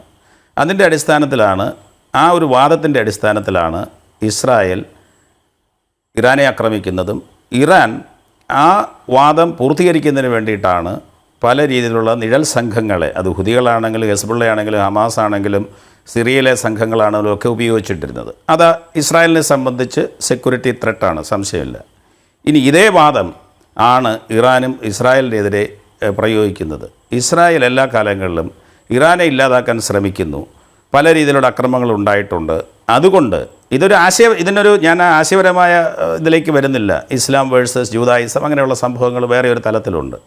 ഇവിടെ ഇറാനെ സംബന്ധിച്ചിടത്തോളം ഇന്ന് ഒരു അവലോകനം നമ്മൾ പറയുകയാണെങ്കിൽ, ഇറാന് ഇന്ന് ആണവായുധം ഉണ്ടായിരുന്നെങ്കിൽ ഈ അക്രമം നടക്കുമായിരുന്നു. അല്ലെങ്കിൽ ഇസ്രായേലും അമേരിക്കയും കൂടെ ചേർന്ന് ഇറാന് ആണവായുധ ശേഷിയുള്ള രാജ്യമായിരുന്നുവെങ്കിൽ, നോർത്ത് കൊറിയയെ പോലെ ആയിരുന്നുവെങ്കിൽ ഇന്ന് അല്ലെങ്കിൽ ഇതിനു മുമ്പ് നടന്ന അക്രമങ്ങൾ ഉണ്ടാകുമായിരുന്നു. അപ്പോൾ ഇറാനെ സംബന്ധിച്ച് അവർക്ക് നിലനിൽക്കണമെങ്കിൽ എന്ത് വേണം? ആണവായുധം വേണം. അത് അവരുടെ ഒരു സുരക്ഷാ പ്രശ്നമാണ്. ഇത് രണ്ടിനെയും നമ്മൾ പക്ഷം ചേരാതെ അവലോകനം ചെയ്താൽ മാത്രമേ, ഇവർക്ക് രണ്ടുപേർക്കും ഒരു സുരക്ഷാ പ്രശ്നമുണ്ട് എന്നുള്ളിടത്താണ് ഞാൻ പറയുന്നത്. അത് ഇനി ഇറാൻ അത് ഉണ്ടാക്കിക്കഴിഞ്ഞാൽ ചിലപ്പം അവരുടെ ഒരു ആശയപരമായ വാദത്തിൻ്റെ അടിസ്ഥാനത്തിൽ ഇസ്രായേലിനെ ഇല്ലാതാക്കും എന്ന് പറയുന്നത് ആണവായുധം ഉപയോഗിച്ചിട്ടായിരിക്കാം. അതിനുള്ള സാധ്യതകളെ തള്ളിക്കളയാൻ പറ്റില്ല. അങ്ങനെ ഉണ്ടാകാതിരിക്കുവാൻ വേണ്ടി ഇസ്രായേൽ ചെയ്യുമ്പോഴാണ് അത് ഇറാൻ്റെ മേലുള്ള ഒരു സെക്യൂരിറ്റി ത്രെട്ടായിട്ട് അവർക്ക് മാറുന്നത്. ഇത് രണ്ടിനെയും നമ്മൾ ഒരുപോലെ കണ്ടാൽ മാത്രമേ ഇതിൻ്റെ കാര്യം മനസ്സിലാവൂ എന്ന് പറയാനാണ് ഞാൻ ആഗ്രഹിക്കുന്നത്. ശ്രീ ആരിഫ് ഹുസൈൻ, ചോദ്യം. ഈ പറഞ്ഞ കാര്യം, അതായത് ഇസ്രായേലിനെ സംബന്ധിച്ചിടത്തോളം ഇറാൻ എന്നും ഒരു ത്രെട്ട്, ഇറാനെ സംബന്ധിച്ചിടത്തോളം ഇസ്രായേൽ എന്നും ഒരു ത്രെട്ട്, പരസ്പരം അങ്ങോട്ടും ഇങ്ങോട്ടും ഇല്ലായ്മ ചെയ്തുകൊണ്ടിരിക്കും എന്നുള്ളൊരു ഭീഷണി മുഴക്കിയിരുന്നു എന്ന് പറഞ്ഞുകൊണ്ട് അതിനൊരു ഒരു താരതമ്യം നടത്താൻ വേണ്ടിയിട്ട് ഉള്ളൊരു ശ്രമമാണ് ഇപ്പോൾ ഇവിടെ കണ്ടത്. അത് ശരിയല്ല എന്നേ ഞാൻ പറയുള്ളൂ. കാരണം അങ്ങനെ കാലങ്ങളായിട്ടുള്ള ഒരു ശ്രമം ഉണ്ടോ എന്ന് നമ്മൾ ചരിത്രം പരിശോധിച്ചാൽ അറിയാലോ. അങ്ങനെ ഒരു ശ്രമം ഉണ്ടായിട്ടില്ല. അതായത് ഇവിടെ നമ്മൾ കാണുന്ന എന്താണ്, ഇസ്രായേൽ എന്ന് പറയുന്ന രാജ്യം അത് ഉണ്ടാകാനേ പാടില്ല, ഒരു ജൂയിഷ് സ്റ്റേറ്റ് ഉണ്ടാകാൻ പാടില്ല എന്നുള്ളത് അത് ഇറാന്റെ മാത്രമോ ഈ പറയുന്ന ഹിസ്ബുള്ളയുടെ മാത്രമോ ഒന്നും മാത്രം ഒരു അവകാശവാദമോ അവരുടെ ലക്ഷ്യമല്ല. അത് അറബികളുടെ മൊത്തത്തിലുള്ള ലക്ഷ്യമായിരുന്നു. നമുക്കറിയാം, ഈ പറയുന്ന ചരിത്രം നമ്മൾ എടുത്തു നോക്കിക്കഴിഞ്ഞാൽ നേരത്തെ അറബ് ലോകം ഒരുമിച്ച് നിന്നിട്ടാണ് ഈ ഒരു അറബ് കോസ് എന്നുള്ള രീതിയിലാണ് ഇതിനു വേണ്ടി നിന്നിരുന്നത്. അവരുടെ ലക്ഷ്യം എന്താണ്? ഇപ്പൊ അവർ ഉന്നയിക്കുന്ന ഒരു മുദ്രാവാക്യം തന്നെ river to sea Palestine will be free എന്ന് പറയുമ്പോൾ അതിനകത്ത് ഇസ്രായേൽ ഇല്ല. ഈ ഹമാസിന്റെ ചാർട്ടറിൽ അത് എഴുതി വെച്ചിട്ടില്ല. അവർ അങ്ങനെ തന്നെയാണ് എഴുതി വെച്ചിരിക്കുന്നത് എന്നുള്ളത് ഞാൻ പറഞ്ഞു. അതായത് ഇസ്രായേൽ എന്ന് പറയുന്ന ജൂതരാഷ്ട്രത്തെ ഉന്മൂലനം ചെയ്യുക എന്നുള്ളത് അറബികളുടെ മൊത്തത്തിലുള്ള ലക്ഷ്യമായിരുന്നു. എന്നാൽ അബ്രഹാം അക്കോർഡ്സ് വന്നതിന് ശേഷം അവർ പല രാജ്യങ്ങളും അതിൽ നിന്ന് പിന്മാറി സൗദിയുമായിട്ടുള്ള ബന്ധം ഊഷ്മളമാക്കുന്നതിന്റെ വക്കിലാണ് ഈ പറഞ്ഞ പ്രശ്നം ഉണ്ടാകുന്നത്. അതിന് ചുക്കാൻ പിടിച്ചത് ഇറാനാണെന്നുള്ളതിന്റെ പേപ്പേഴ്സ് ഇവിടെ വന്നിട്ടുണ്ട്. അതിന്റെ അടിസ്ഥാനത്തിലാണ് ഇസ്രായേൽ ഇവിടെ ഇപ്പോൾ ഈ കാണുന്ന പ്രശ്നത്തിലേക്ക് ഇറങ്ങിത്തിരിക്കുന്നത്. ഒക്ടോബർ 7 ഒരു കാരണമാണ്. ഇനി ഇറാനെ സംബന്ധിച്ചിടത്തോളം ഇസ്രായേൽ അങ്ങനെ ഒരു ത്രട്ടാണോ? അല്ല. ഈ 1979 ഈ ഷാ ഭരണകൂടത്തെ അവിടെ അട്ടിമറിച്ചുകൊണ്ട് ഇസ്ലാമിക ഭരണകൂടം വരുന്നത് വരേക്കും ഇറാനും ഇസ്രായേലുമായിട്ടുള്ള ബന്ധം അത് നിങ്ങൾ പരിശോധിക്കണ്ടേ. അവര് ഊഷ്മളമായ ബന്ധമാണ് ഉണ്ടായിരുന്നത്. അത് മാത്രമല്ല, ഇന്ന് ഇവിടെ ഇസ്രായേൽ ഇറാനെ അറ്റാക്ക് ചെയ്യുമ്പോൾ താങ്ക് യു ഇസ്രായേൽ എന്ന് പറഞ്ഞുകൊണ്ട് മിഠായി വിതരണം നടത്തുകയാണ് ആര്? ഇറാനിയൻ ജനത. അത് കാണാതെയാണ് നിങ്ങൾ ഇവിടെ ഇരുന്നിട്ട് ഇത് പറയുന്നത്. അപ്പോൾ ഈ പ്രശ്നം എപ്പോഴാണ് തുടങ്ങിയത്? ഇസ്ലാമിക് റെജീം അവിടെ വന്ന് അട്ടിമറിയിലൂടെ റവല്യൂഷനിലൂടെ അവർ അവിടെ സ്ഥാനം പിടിച്ചു കഴിഞ്ഞപ്പോൾ അന്ന് മുതലാണ് അവർക്ക് ഇസ്രായേൽ കണ്ടുകൂടാത്തവരായത്. അതിന്റെ കാരണം എന്താണ്? അവിടെയാണ് ഈ മതം അണ്ടർപ്ലേ ചെയ്യുന്നതെന്ന് നമ്മൾ പറയുന്നത്. അപ്പൊ ആ സംഗതിയെ നിങ്ങൾ മറച്ചു വെച്ചുകൊണ്ട് ഇത് രണ്ടും തുലനം ചെയ്തുകൊണ്ട് ഈ മിഡിൽ ഗ്രൗണ്ട് എടുക്കാൻ വേണ്ടി കളിക്കണം എന്തിനാണെന്നാണ് എനിക്ക് പിടിക്കുക. ഇത് പക്ഷം പിടിക്കണമെന്നൊന്നും അല്ല നമ്മൾ പറയുന്നത്. പറയേണ്ടത് പറയണം, എത്രയും നമ്മൾ പറയണുള്ളൂ. അത് പറയുമ്പോൾ ചിലപ്പോൾ പക്ഷം പിടിക്കുന്ന പോലെ നിങ്ങൾക്ക് തോന്നാം. കാരണം അവിടെ മോറൽ ഇക്വലൻസി നമ്മൾ കൊണ്ടുവരുമ്പോൾ അവിടെ ആ മോറൽ ഒരു ബാക്കിംഗ് അത് ആർക്കാണുള്ളതെന്ന് നമ്മൾ പറയേണ്ടതായിട്ട് വരും. ഒരു കൂട്ടം ഒരു ഡെമോക്രാറ്റിക് ആയിട്ട് സിവിലിയൻസിനെ രക്ഷിക്കാൻ വേണ്ടി അതും മൾട്ടി കൾച്ചറൽ ആയിട്ടുള്ള മൾട്ടി റിലീജിയസ് ആയിട്ടുള്ള ഒരു സിറ്റിസൺഷിപ്പ് അത് അവിടെ കൊടുത്തുകൊണ്ടും അത്തരം ഒരു ജനതയെ സംരക്ഷിച്ചുകൊണ്ടും ചെയ്യുക. അത് സമയം അപ്പുറത്ത് എന്താ കാണുന്നത്? സ്വന്തം ജനതയെയും ബാക്കിയുള്ള ജനതയെയും എല്ലാം കണ്ണുമൂക്കില്ലാതെ ബോംബിട്ട് കൊല്ലാൻ വേണ്ടി ഇറങ്ങി തിരിച്ചിരിക്കുന്ന ഒരു ഭരണകൂടം. ഇത് രണ്ട് കമ്പയർ ചെയ്യാൻ നിങ്ങൾ ഇറങ്ങി തിരിച്ചാൽ ഞാൻ പറയും അത് കംഫർട്ടബിൾ അല്ല. തിരികെ എത്താം അങ്ങയിലേക്ക്. ശ്രീ ഹസ്കർ, അങ്ങ് പറഞ്ഞ ഈ സ്വാതന്ത്ര്യ സമര സേനാനികളായ ഹമാസിന്റെ ഭരണഘടനയെ കുറിച്ചാണ് ശ്രീ ആരിഫ് ഹുസൈൻ പറഞ്ഞത്. ആർട്ടിക്കിൾ 13 അതിൽ ഒരു ഭാഗം മാത്രം, അതായത് ജിഹാദ് പരിഹാരം, ചർച്ച, പ്രഹസനം. ശ്രീ ഹസ്കർ, നമ്മൾ എത്രയൊക്കെ ന്യായീകരിച്ചു കഴിഞ്ഞാൽ ഒരു ഭാഗത്ത് ഇസ്രയേൽ പറയുന്നു, ശ്രീ ജോസുകുട്ടി തന്നെ പറഞ്ഞു, ഡൂംസ് ഡേ ക്ലോക്ക് എന്ന് പറയുന്ന സാധനം കൗണ്ട് ഡൗൺ വെച്ചിരിക്കുകയാണ് ഇസ്രയേലിനെ തുടച്ചു നീക്കുന്നതിനുള്ള. മറുഭാഗത്ത് ഇത് പറയുന്നു, അങ്ങ് പറയുന്ന 3 സ്വാതന്ത്ര്യ സമര സേനാനി പ്രസ്ഥാനങ്ങളിൽ ഒരെണ്ണമായ ഹമാസിൻ്റെ ഭരണഘടന അല്ലെങ്കിൽ ചാർട്ടർ. അങ്ങ് ഇനിയും ന്യായീകരിക്കാൻ ഉദ്ദേശിക്കുന്നുവോ? ഇതിൽ കാണേണ്ടത് അമേരിക്കയ്ക്ക് എന്ത് അവകാശമാണ് മറ്റൊരു പരമാധികാര രാജ്യത്തിന്മേൽ ആക്രമണം നടത്തുന്നത്? ഐക്യരാഷ്ട്രസഭയുടെ ആവശ്യപ്രകാരമാണ് അങ്ങനെ ചെയ്തിട്ടുണ്ട് എങ്കിൽ ലോകത്തെ മറ്റു രാജ്യങ്ങളെ കൂടി ചേർത്ത് നിർത്തി ഇത്തരം സമ്മർദ്ദങ്ങൾ നടത്തുന്നതിന് പകരം ഇപ്പോൾ നടത്തിയിട്ടുള്ള ആക്രമണം ഏതു തരത്തിലാണ് നിങ്ങൾ ന്യായീകരിക്കുന്നത്? അമേരിക്കയ്ക്ക് എന്ത് അവകാശമാണ്? ആണവ നിരായുധന്റെ കരാറിൽ ഒപ്പുവെച്ചില്ല അല്ലെങ്കിൽ ഒപ്പുവെച്ചതിന് ശേഷം കള്ളം പറഞ്ഞു എന്നുള്ളതിന് എന്ത് ലോക പോലീസിംഗ് ചമയുക എന്നുള്ളത് എന്ത് അവകാശത്തിന്റെയും എന്ത് അധികാരത്തിന്റെ പേരിലാണ്? ഇപ്പോ ലോകത്താകമാനം 2 ഘട്ടങ്ങളായി. ഇപ്പൊ നമുക്കറിയാം റഷ്യ വളരെ ദുർബലമായിരുന്ന ഒരു സാഹചര്യത്തിൽ നിന്ന് മാറി ഇപ്പോ റഷ്യയും അതുപോലെ തന്നെ ചൈനയും അടക്കമുള്ള രാജ്യങ്ങൾ ഇത്തരം ഒരു ഘട്ടത്തിലേക്ക് വന്നാൽ മറ്റൊരു ലോകയുദ്ധത്തിലേക്ക് ഇത് മാറും എന്നുള്ള സാഹചര്യം കൂടി മനസ്സിലാക്കണം. നാം സമാധാനത്തിനു വേണ്ടിയാണ് കാംക്ഷിക്കുന്നത്. എന്നും പോരാട്ട വീര്യം നഷ്ടപ്പെടാത്ത പലസ്തീൻ ജനതയ്ക്കൊപ്പം നിൽക്കുന്നതിന് എനിക്കൊരു മടിയില്ല. അതുകൊണ്ടാണ് ഞാൻ പറഞ്ഞത് പലസ്തീൻ എന്ന് പറയുന്ന രാജ്യത്തെ പലസ്തീൻ ജനതയെ ഹമാസിനെയും കൂടി അങ്ങ് കൂട്ടിക്കൊഴിച്ചൊരു വല്ലാത്ത അവിയലാക്കരുത്. പലസ്തീൻ ജനതയ്ക്ക് പറയാനുള്ളത് അവര് കൂട്ടം കൂടി പറഞ്ഞു, ദൈവത്തെയോർത്ത് ഇവിടെ നിന്ന് വിട്ടുപോകൂ എന്ന് ഹമാസിനോട് പലസ്തീൻ ജനത പറയുന്നു, കരഞ്ഞുകൊണ്ട് പറയുകയാണ്. നമുക്കൊരു 5 മിനിറ്റ് ഇനി ബാക്കിയുള്ള. ശ്രീ ഹുസൈൻ, പെട്ടെന്ന് കാര്യം എനിക്ക് ഡോക്ടർ ജോസുകുട്ടിയിലേക്ക് ഒരു നിർണായക ചോദ്യം കൂടി ചോദിക്കേണ്ടത്. ശ്രീ ഹുസൈൻ, പെട്ടെന്ന്. അമേരിക്ക ഇടപെട്ടത് ശരിയായില്ല, എന്ത് അധികാരമാണുള്ളത് എന്നാണ് ചോദിക്കുന്നത്. ഞാൻ ചോദിക്കുന്നു, ഇസ്രായേലും ഗാസയും തമ്മിലുള്ള അല്ലെങ്കിൽ പാലസ്തീനും തമ്മിലുള്ള പ്രശ്നത്തിൽ എന്ത് അധികാരത്തിലാണ് ഇവിടെ ഹിസ്ബുള്ള ഇടപെട്ടത്? അതായത് നമ്മുടെ ലെബനോനിൽ നിന്നുള്ള ടീം എന്ത് അധികാരത്തിലാണ് ഹൂത്തികൾ ഇടപെട്ടത്? എന്ത് അധികാരത്തിലാണ് ഇറാൻ ഇടപെട്ടത്? അത് നിങ്ങൾ ആദ്യം പറയൂ. ഇറാൻ എവിടെ ഇടപെട്ടെന്നാ? ഇറാനല്ലേ ഇതിനകത്ത് ഈ പറയുന്ന പ്രോക്സികൾ ഇളക്കി വിട്ടത്? അതിനുള്ള തെളിവുകൾ ഇവിടെ ഉണ്ടല്ലോ. അത് നിങ്ങൾ പറഞ്ഞുകൊണ്ടിരിക്കുന്നതല്ലേ? തെളിവുകളുണ്ടല്ലോ. ഞാൻ ഇന്നലെ കഴിഞ്ഞ ദിവസം നമ്മൾ പറഞ്ഞതല്ലേ, പേജർ അറ്റാക്ക് നടത്തി ഹിസ്ബുള്ളയെ അറ്റാക്ക് ചെയ്ത സമയത്ത് IRGCയുടെ മുതലാളിമാരെ അടക്കമാണ് അവിടെ കൊല്ലപ്പെട്ടത്. എങ്ങനെയാണ് IRGCയുടെ ആളുകളുടെ പോക്കറ്റിൽ പറയുന്ന പേജർ വന്നത്? എങ്ങനെയാണ് ഹിസ്ബുള്ളയെ ടാർഗറ്റ് ചെയ്ത പേജർ എങ്ങനെ വന്നത്? നിങ്ങൾ പറയും. ശ്രീ ഹസ്കർ, നമുക്ക് ഇത് പ്രത്യേകം തന്നെ ചർച്ച ചെയ്യേണ്ടി വരും. കാര്യം ഇപ്പോൾ ആരിഫ് ഹുസൈൻ അതിന്റെ ഒരു അറ്റം മാത്രമാണ് പറഞ്ഞത്. ഈ ലെബനനിലുള്ള ഹിസ്ബുള്ളയുടെ നേതാവ് എങ്ങനെ ഇറാനിൽ കൊല്ലപ്പെടുന്നു, ഇറാന്റെ IRGC കാരൻ അപ്പുറത്ത് പോയി കൊല്ലപ്പെടുന്നു. ഇവരൊക്കെ അവിടെ പോയി എന്ത് ചെയ്യാണ്? കൃഷി ചെയ്യാൻ പോയതാണ്, ഫാം തുടങ്ങാൻ പോയതാണ്. നമുക്ക് അതിലേക്ക് വരാം. ശ്രീ ജോസ് കുട്ടി, ഒരു ചോദ്യം, നിർണായകമായ ഒരു ചോദ്യം. US ഈ ആക്ഷനിലൂടെ നിർണായകമായ സ്വാധീനം ഉറപ്പിച്ചിരിക്കുകയാണോ? കുറച്ച് നാളായി US പിടിയിലായിരുന്നില്ല പശ്ചിമേഷ്യ, അതല്ലെങ്കിൽ മിഡിൽ ഈസ്റ്റ് എന്ന് പറയുന്ന റീജിയൻ. വ്യാപാര ബന്ധങ്ങൾ ഉണ്ടെങ്കിലും ആഗോള രാഷ്ട്രീയത്തിൽ ഒരു ജിയോ പോളിറ്റിക്സിൽ അമേരിക്ക ഉദ്ദേശിച്ച പോലെ ഒന്നും നടന്നിരുന്നില്ല. ആ ഭാഗത്ത് ആധിപത്യം ഉറപ്പിക്കാൻ US ഒരു അവസരം ഒരുങ്ങുകയാണോ? ഇനി എന്താവും ഇനി അങ്ങോട്ടുള്ള ആഗോള രാഷ്ട്രീയം? തീർച്ചയായും ആഗോള രാഷ്ട്രീയത്തിൽ, പ്രത്യേകിച്ചും പശ്ചിമേഷ്യയിൽ ചൈന ഇടപെട്ട് സൗദി അറേബ്യ ഇറാനും തമ്മിലൊരു കരാറുണ്ടാക്കുകയും അവർ തമ്മിൽ ചില ബന്ധങ്ങൾ നോർമലൈസ് ചെയ്യപ്പെടുന്ന ഒരു സാഹചര്യം ഉണ്ടായിരുന്നു. സാമ്പത്തികമായി ചൈന ആ രാജ്യങ്ങളുമായി കൂടുതൽ ബന്ധത്തിൽ വരുമ്പോൾ അമേരിക്കയ്ക്കൊരു ഡിക്ലൈനിങ് സ്പേസ് ആണോ എന്നൊരു തോന്നലുണ്ടായിരുന്നു. ആ തോന്നലിൽ നിന്ന് മാറിയിട്ട് തീർച്ചയായിട്ടും ഈ സംഭവ വികാസങ്ങളോടുകൂടി അമേരിക്കയുടെ പശ്ചിമേഷ്യയിലേക്കുള്ള ഒരു തിരിച്ചുവരവ് എന്ന് വേണമെങ്കിൽ നമുക്കിതിനെ പറയാം. പണ്ടും അമേരിക്കയ്ക്ക് ആ ശേഷി ഉണ്ടായിരുന്നു, പക്ഷേ അത് ഉപയോഗിച്ചില്ല എന്നുള്ളേ ഉള്ളൂ. ഇതിൽ ഏറ്റവും പ്രധാനപ്പെട്ടത് നമ്മൾ കാണേണ്ടത്, ഒരു 1-2 മാസം മുന്നോട്ട് പോയി കഴിഞ്ഞാൽ ട്രംപിൻ്റെ സന്ദർശനം, സൗദി പ്രിൻസിനെ കാണുന്നു, UAE കാണുന്നു, സിറിയയുമായി കരാറിൽ വരുന്നു. എനിക്ക് തോന്നുന്ന അന്ന് തന്നെ ഇത്തരത്തിലുള്ള അക്രമത്തിനുള്ള ധാരണ ഈ രാജ്യങ്ങളുമായി ആയിട്ടുണ്ട്. കാരണം ഈ രാജ്യങ്ങൾക്കൊന്നും ഇറാൻ ആണവശേഷി കൈവരിക്കുന്നതിന് യാതൊരുവിധ യോജിപ്പും ഇല്ല. അപ്പം അങ്ങനെ മാത്രമല്ല, അമേരിക്കയ്ക്ക് പശ്ചിമേഷ്യയിൽ 19 സൈനിക കേന്ദ്രങ്ങളാണുള്ളത്, 40,000 സൈനികർ, എല്ലാവിധ സജ്ജീകരണങ്ങളോടും കൂടിയുള്ള യുദ്ധവിമാനങ്ങൾ, എയർക്രാഫ്റ്റ് കാരിയേഴ്സ്, മറ്റ് സന്നാഹങ്ങൾ, ഇതെല്ലാം അമേരിക്കയ്ക്ക് അന്നും ഉണ്ടായിരുന്നു, ഇന്നും ഉണ്ടായിരുന്നു. പക്ഷേ അത് ഉപയോഗിക്കണോ വേണ്ടയോ എന്നുള്ളത് അമേരിക്കയ്ക്കൊരു സങ്കോചമുണ്ടായിരുന്നു. ആ സങ്കോചം മാറി അമേരിക്ക പുറത്തു വന്നിരിക്കുന്നു. ഇനി ആഗോള രാഷ്ട്രീയത്തിൽ ഇപ്പോൾ ഇവിടെ ചൈനയോ റഷ്യയോ ഒന്നും തന്നെ ഇറാന് വേണ്ടി സഹായിക്കും അല്ലെങ്കിൽ രഹസ്യമായിട്ട് എന്തെങ്കിലും കൊടുക്കുന്നതല്ലാതെ ഇസ്രായേലിൽ പോലും ഒരു അറ്റാക്കൊന്നും നടത്തില്ല. അത് നടത്തിയിരിക്കുന്നത് അമേരിക്കയാണ്. അത് അമേരിക്കയുടെ മേധാവിത്വത്തിൻ്റെ സൂചനയാണ്. നിയമലംഘനമോ മറ്റോ എന്നുള്ളതൊക്കെ ഉള്ളത് രണ്ടാമത്തെ കാര്യം. ഈ പറഞ്ഞതുപോലെ ഇവിടെ അമേരിക്കയുടെ ഒരു തിരിച്ചറിവാണ്. ഞാൻ ഇതിനിടയ്ക്ക് ചോദിച്ച ഒരു ചോദ്യത്തിനോട് ഉത്തരം ഞാൻ പറഞ്ഞുകൊണ്ടിരിക്കാം. കാരണം ഇസ്രായേലും ഇറാനും തമ്മിൽ 79-ന് മുമ്പ് നല്ല ബന്ധമായിരുന്നു. കാരണം അന്ന് അവിടെ ഉണ്ടായിരുന്ന ഒരു പ്രോ അമേരിക്കൻ ഗവൺമെൻറ്റാണ്, അത് കുറച്ച് വെസ്റ്റേണൈസ്ഡ് ഗവൺമെൻറ് ആയിരുന്നു. അത് ശരിയാണ്, ഞാൻ സമ്മതിക്കുന്നു. മാത്രമല്ല ഇറാൻ പല കാലഘട്ടങ്ങളും യഹൂദ സമുദായത്തെ യൂതന്മാരെ വളരെ സഹിഷ്ണുതയോടുകൂടിയാണ് ട്രീറ്റ് ചെയ്തിരുന്നത് ചരിത്രപരമായി. അതിൽ ചില ലംഘനങ്ങൾ ചില കാലഘട്ടങ്ങളിൽ ഉണ്ടായിട്ടുണ്ടെങ്കിലും, പക്ഷേ ഞാനിപ്പോൾ സംസാരിച്ചത് 79-ന് ശേഷം അവർ പരസ്പരം പോർവിഴി മുളക്കുന്ന തരത്തിലേക്ക്, അതാ ഞാൻ പറഞ്ഞ ആശയപരമായിട്ട് ഞാൻ സംസാരിക്കുന്നില്ല എന്ന്. ആശയപരമായി രണ്ടു കൂട്ടരും ഇപ്പോഴത്തെ നിലവിൽ നടത്തുന്ന വെല്ലുവിളിയുടെ അടിസ്ഥാനത്തിൽ പരസ്പരം നശീകരിക്കാൻ നിൽക്കുകയാണ്. അതുകൊണ്ടാണ് ഖൊമേനിയെ മാറ്റുമെന്ന് പറയുന്നത്. അതുകൊണ്ടാണ് അത് നമ്മൾ കാണേണ്ടതുണ്ട്. ഒരു ഭരണമാറ്റത്തിലേക്കായിരിക്കാം പലയിടങ്ങളിലും ചെയ്ത പോലെ ഇത് നയിക്കുന്നത്. ഒരു പക്ഷേ അത് പരസ്യമായി രംഗത്ത് വന്നിട്ടുള്ളവരിൽ കിരീടാവകാശിയായ റസ പെഹ്ലാവി അടക്കം ഉള്ളവരുണ്ട്. അതിലേക്ക് വരാം. ശ്രീ ഹസ്കർ, 30 സെക്കൻഡ്സ് എന്തെങ്കിലും പറയാനുണ്ടെങ്കിൽ ഹമാസിനെ ന്യായീകരിക്കാൻ അല്ലെങ്കിൽ ഇറാനെ ന്യായീകരിക്കാൻ.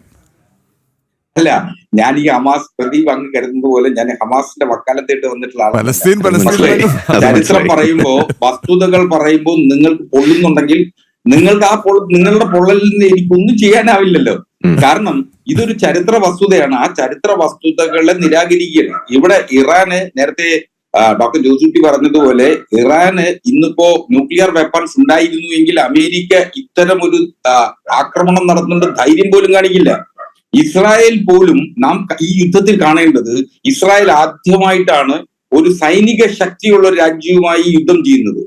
അതിനു മുമ്പ് ഈ പറയുന്ന തീവ്രവാദി സംഘടന എന്ന് നിങ്ങൾ വിളിക്കുന്ന സ്വാതന്ത്ര്യ സമര പോരാളികളുമായി ഒറ്റപ്പെട്ട ആക്രമണങ്ങളല്ലാതെ അവരുടെ സൈന്യത്തിന് അതിനുള്ള ശേഷിയില്ല. നമുക്ക് ഒരിക്കൽ കൂടി ഇരിക്കേണ്ടി വരും. ഈ HHH എന്ന് മാത്രം വെച്ചിട്ട് നമുക്കൊന്ന് ഇരിക്കാം. ശ്രീ ആരിഫ് ഹുസൈൻ, ഒരു 30 സെക്കൻഡ് ഒരു ചെറിയ കാര്യം പറയാതെ ഇത് പൂർത്തിയാക്കുന്നത് ശരിയല്ല. ഈ ഡൊണാൾഡ് ട്രംപിന് ഒരു നൊബേൽ സമ്മാന ശുപാർശയുമായി പോയി പാകിസ്ഥാന്റെ ഇപ്പോഴത്തെ അവസ്ഥയെക്കുറിച്ചുകൂടി ഒരു 30 സെക്കൻഡ് ഒന്ന് പറഞ്ഞ് അവസാനിപ്പിക്കാം. നമുക്ക് നോബൽ പ്രൈസ് ഒക്കെ ചിലപ്പോൾ കിട്ടിയെന്നൊക്കെ വരും. അതിലൊന്നും അല്ല കാര്യം ഇരിക്കുന്നത്. കാര്യം സമാധാനം ഉണ്ടാവുണ്ടോ ഇല്ല എന്നുള്ളതാണ്. അതിന് എന്ത് തന്നെ കാരണം വന്നാലും അതിന് ഇടപെടുന്ന ആൾ ആര് തന്നെയായാലും അയാൾക്കൊരു നോബൽ കൊടുക്കുന്നതിൽ തെറ്റൊന്നുമില്ല എന്നേ ഞാൻ പറയുള്ളൂ. പക്ഷെ സമാധാനം ഉണ്ട് എന്ന് ഉറപ്പാക്കണം എന്നുള്ളതാണ്. ശ്രീ ആരിഫ് ഹുസൈൻ, ശ്രീ ഹസ്കർ, ഡോക്ടർ ജോസ് കുട്ടി, ഒപ്പം നേരത്തെ നമുക്ക് ഒപ്പം ചേർന്ന കേണൽ ഡിന്നി, ശ്രീജിത്ത് പണിക്കർ, എല്ലാവർക്കും നന്ദി. എഡിറ്റേഴ്സ് ചോയ്സ് പൂർണ്ണമാവുന്നു. നമസ്തേ. അല്പസമയത്തിനുള്ളിൽ ജനം ടുനൈറ്റുമായി ദേവിക ചേരും. നമസ്തേ.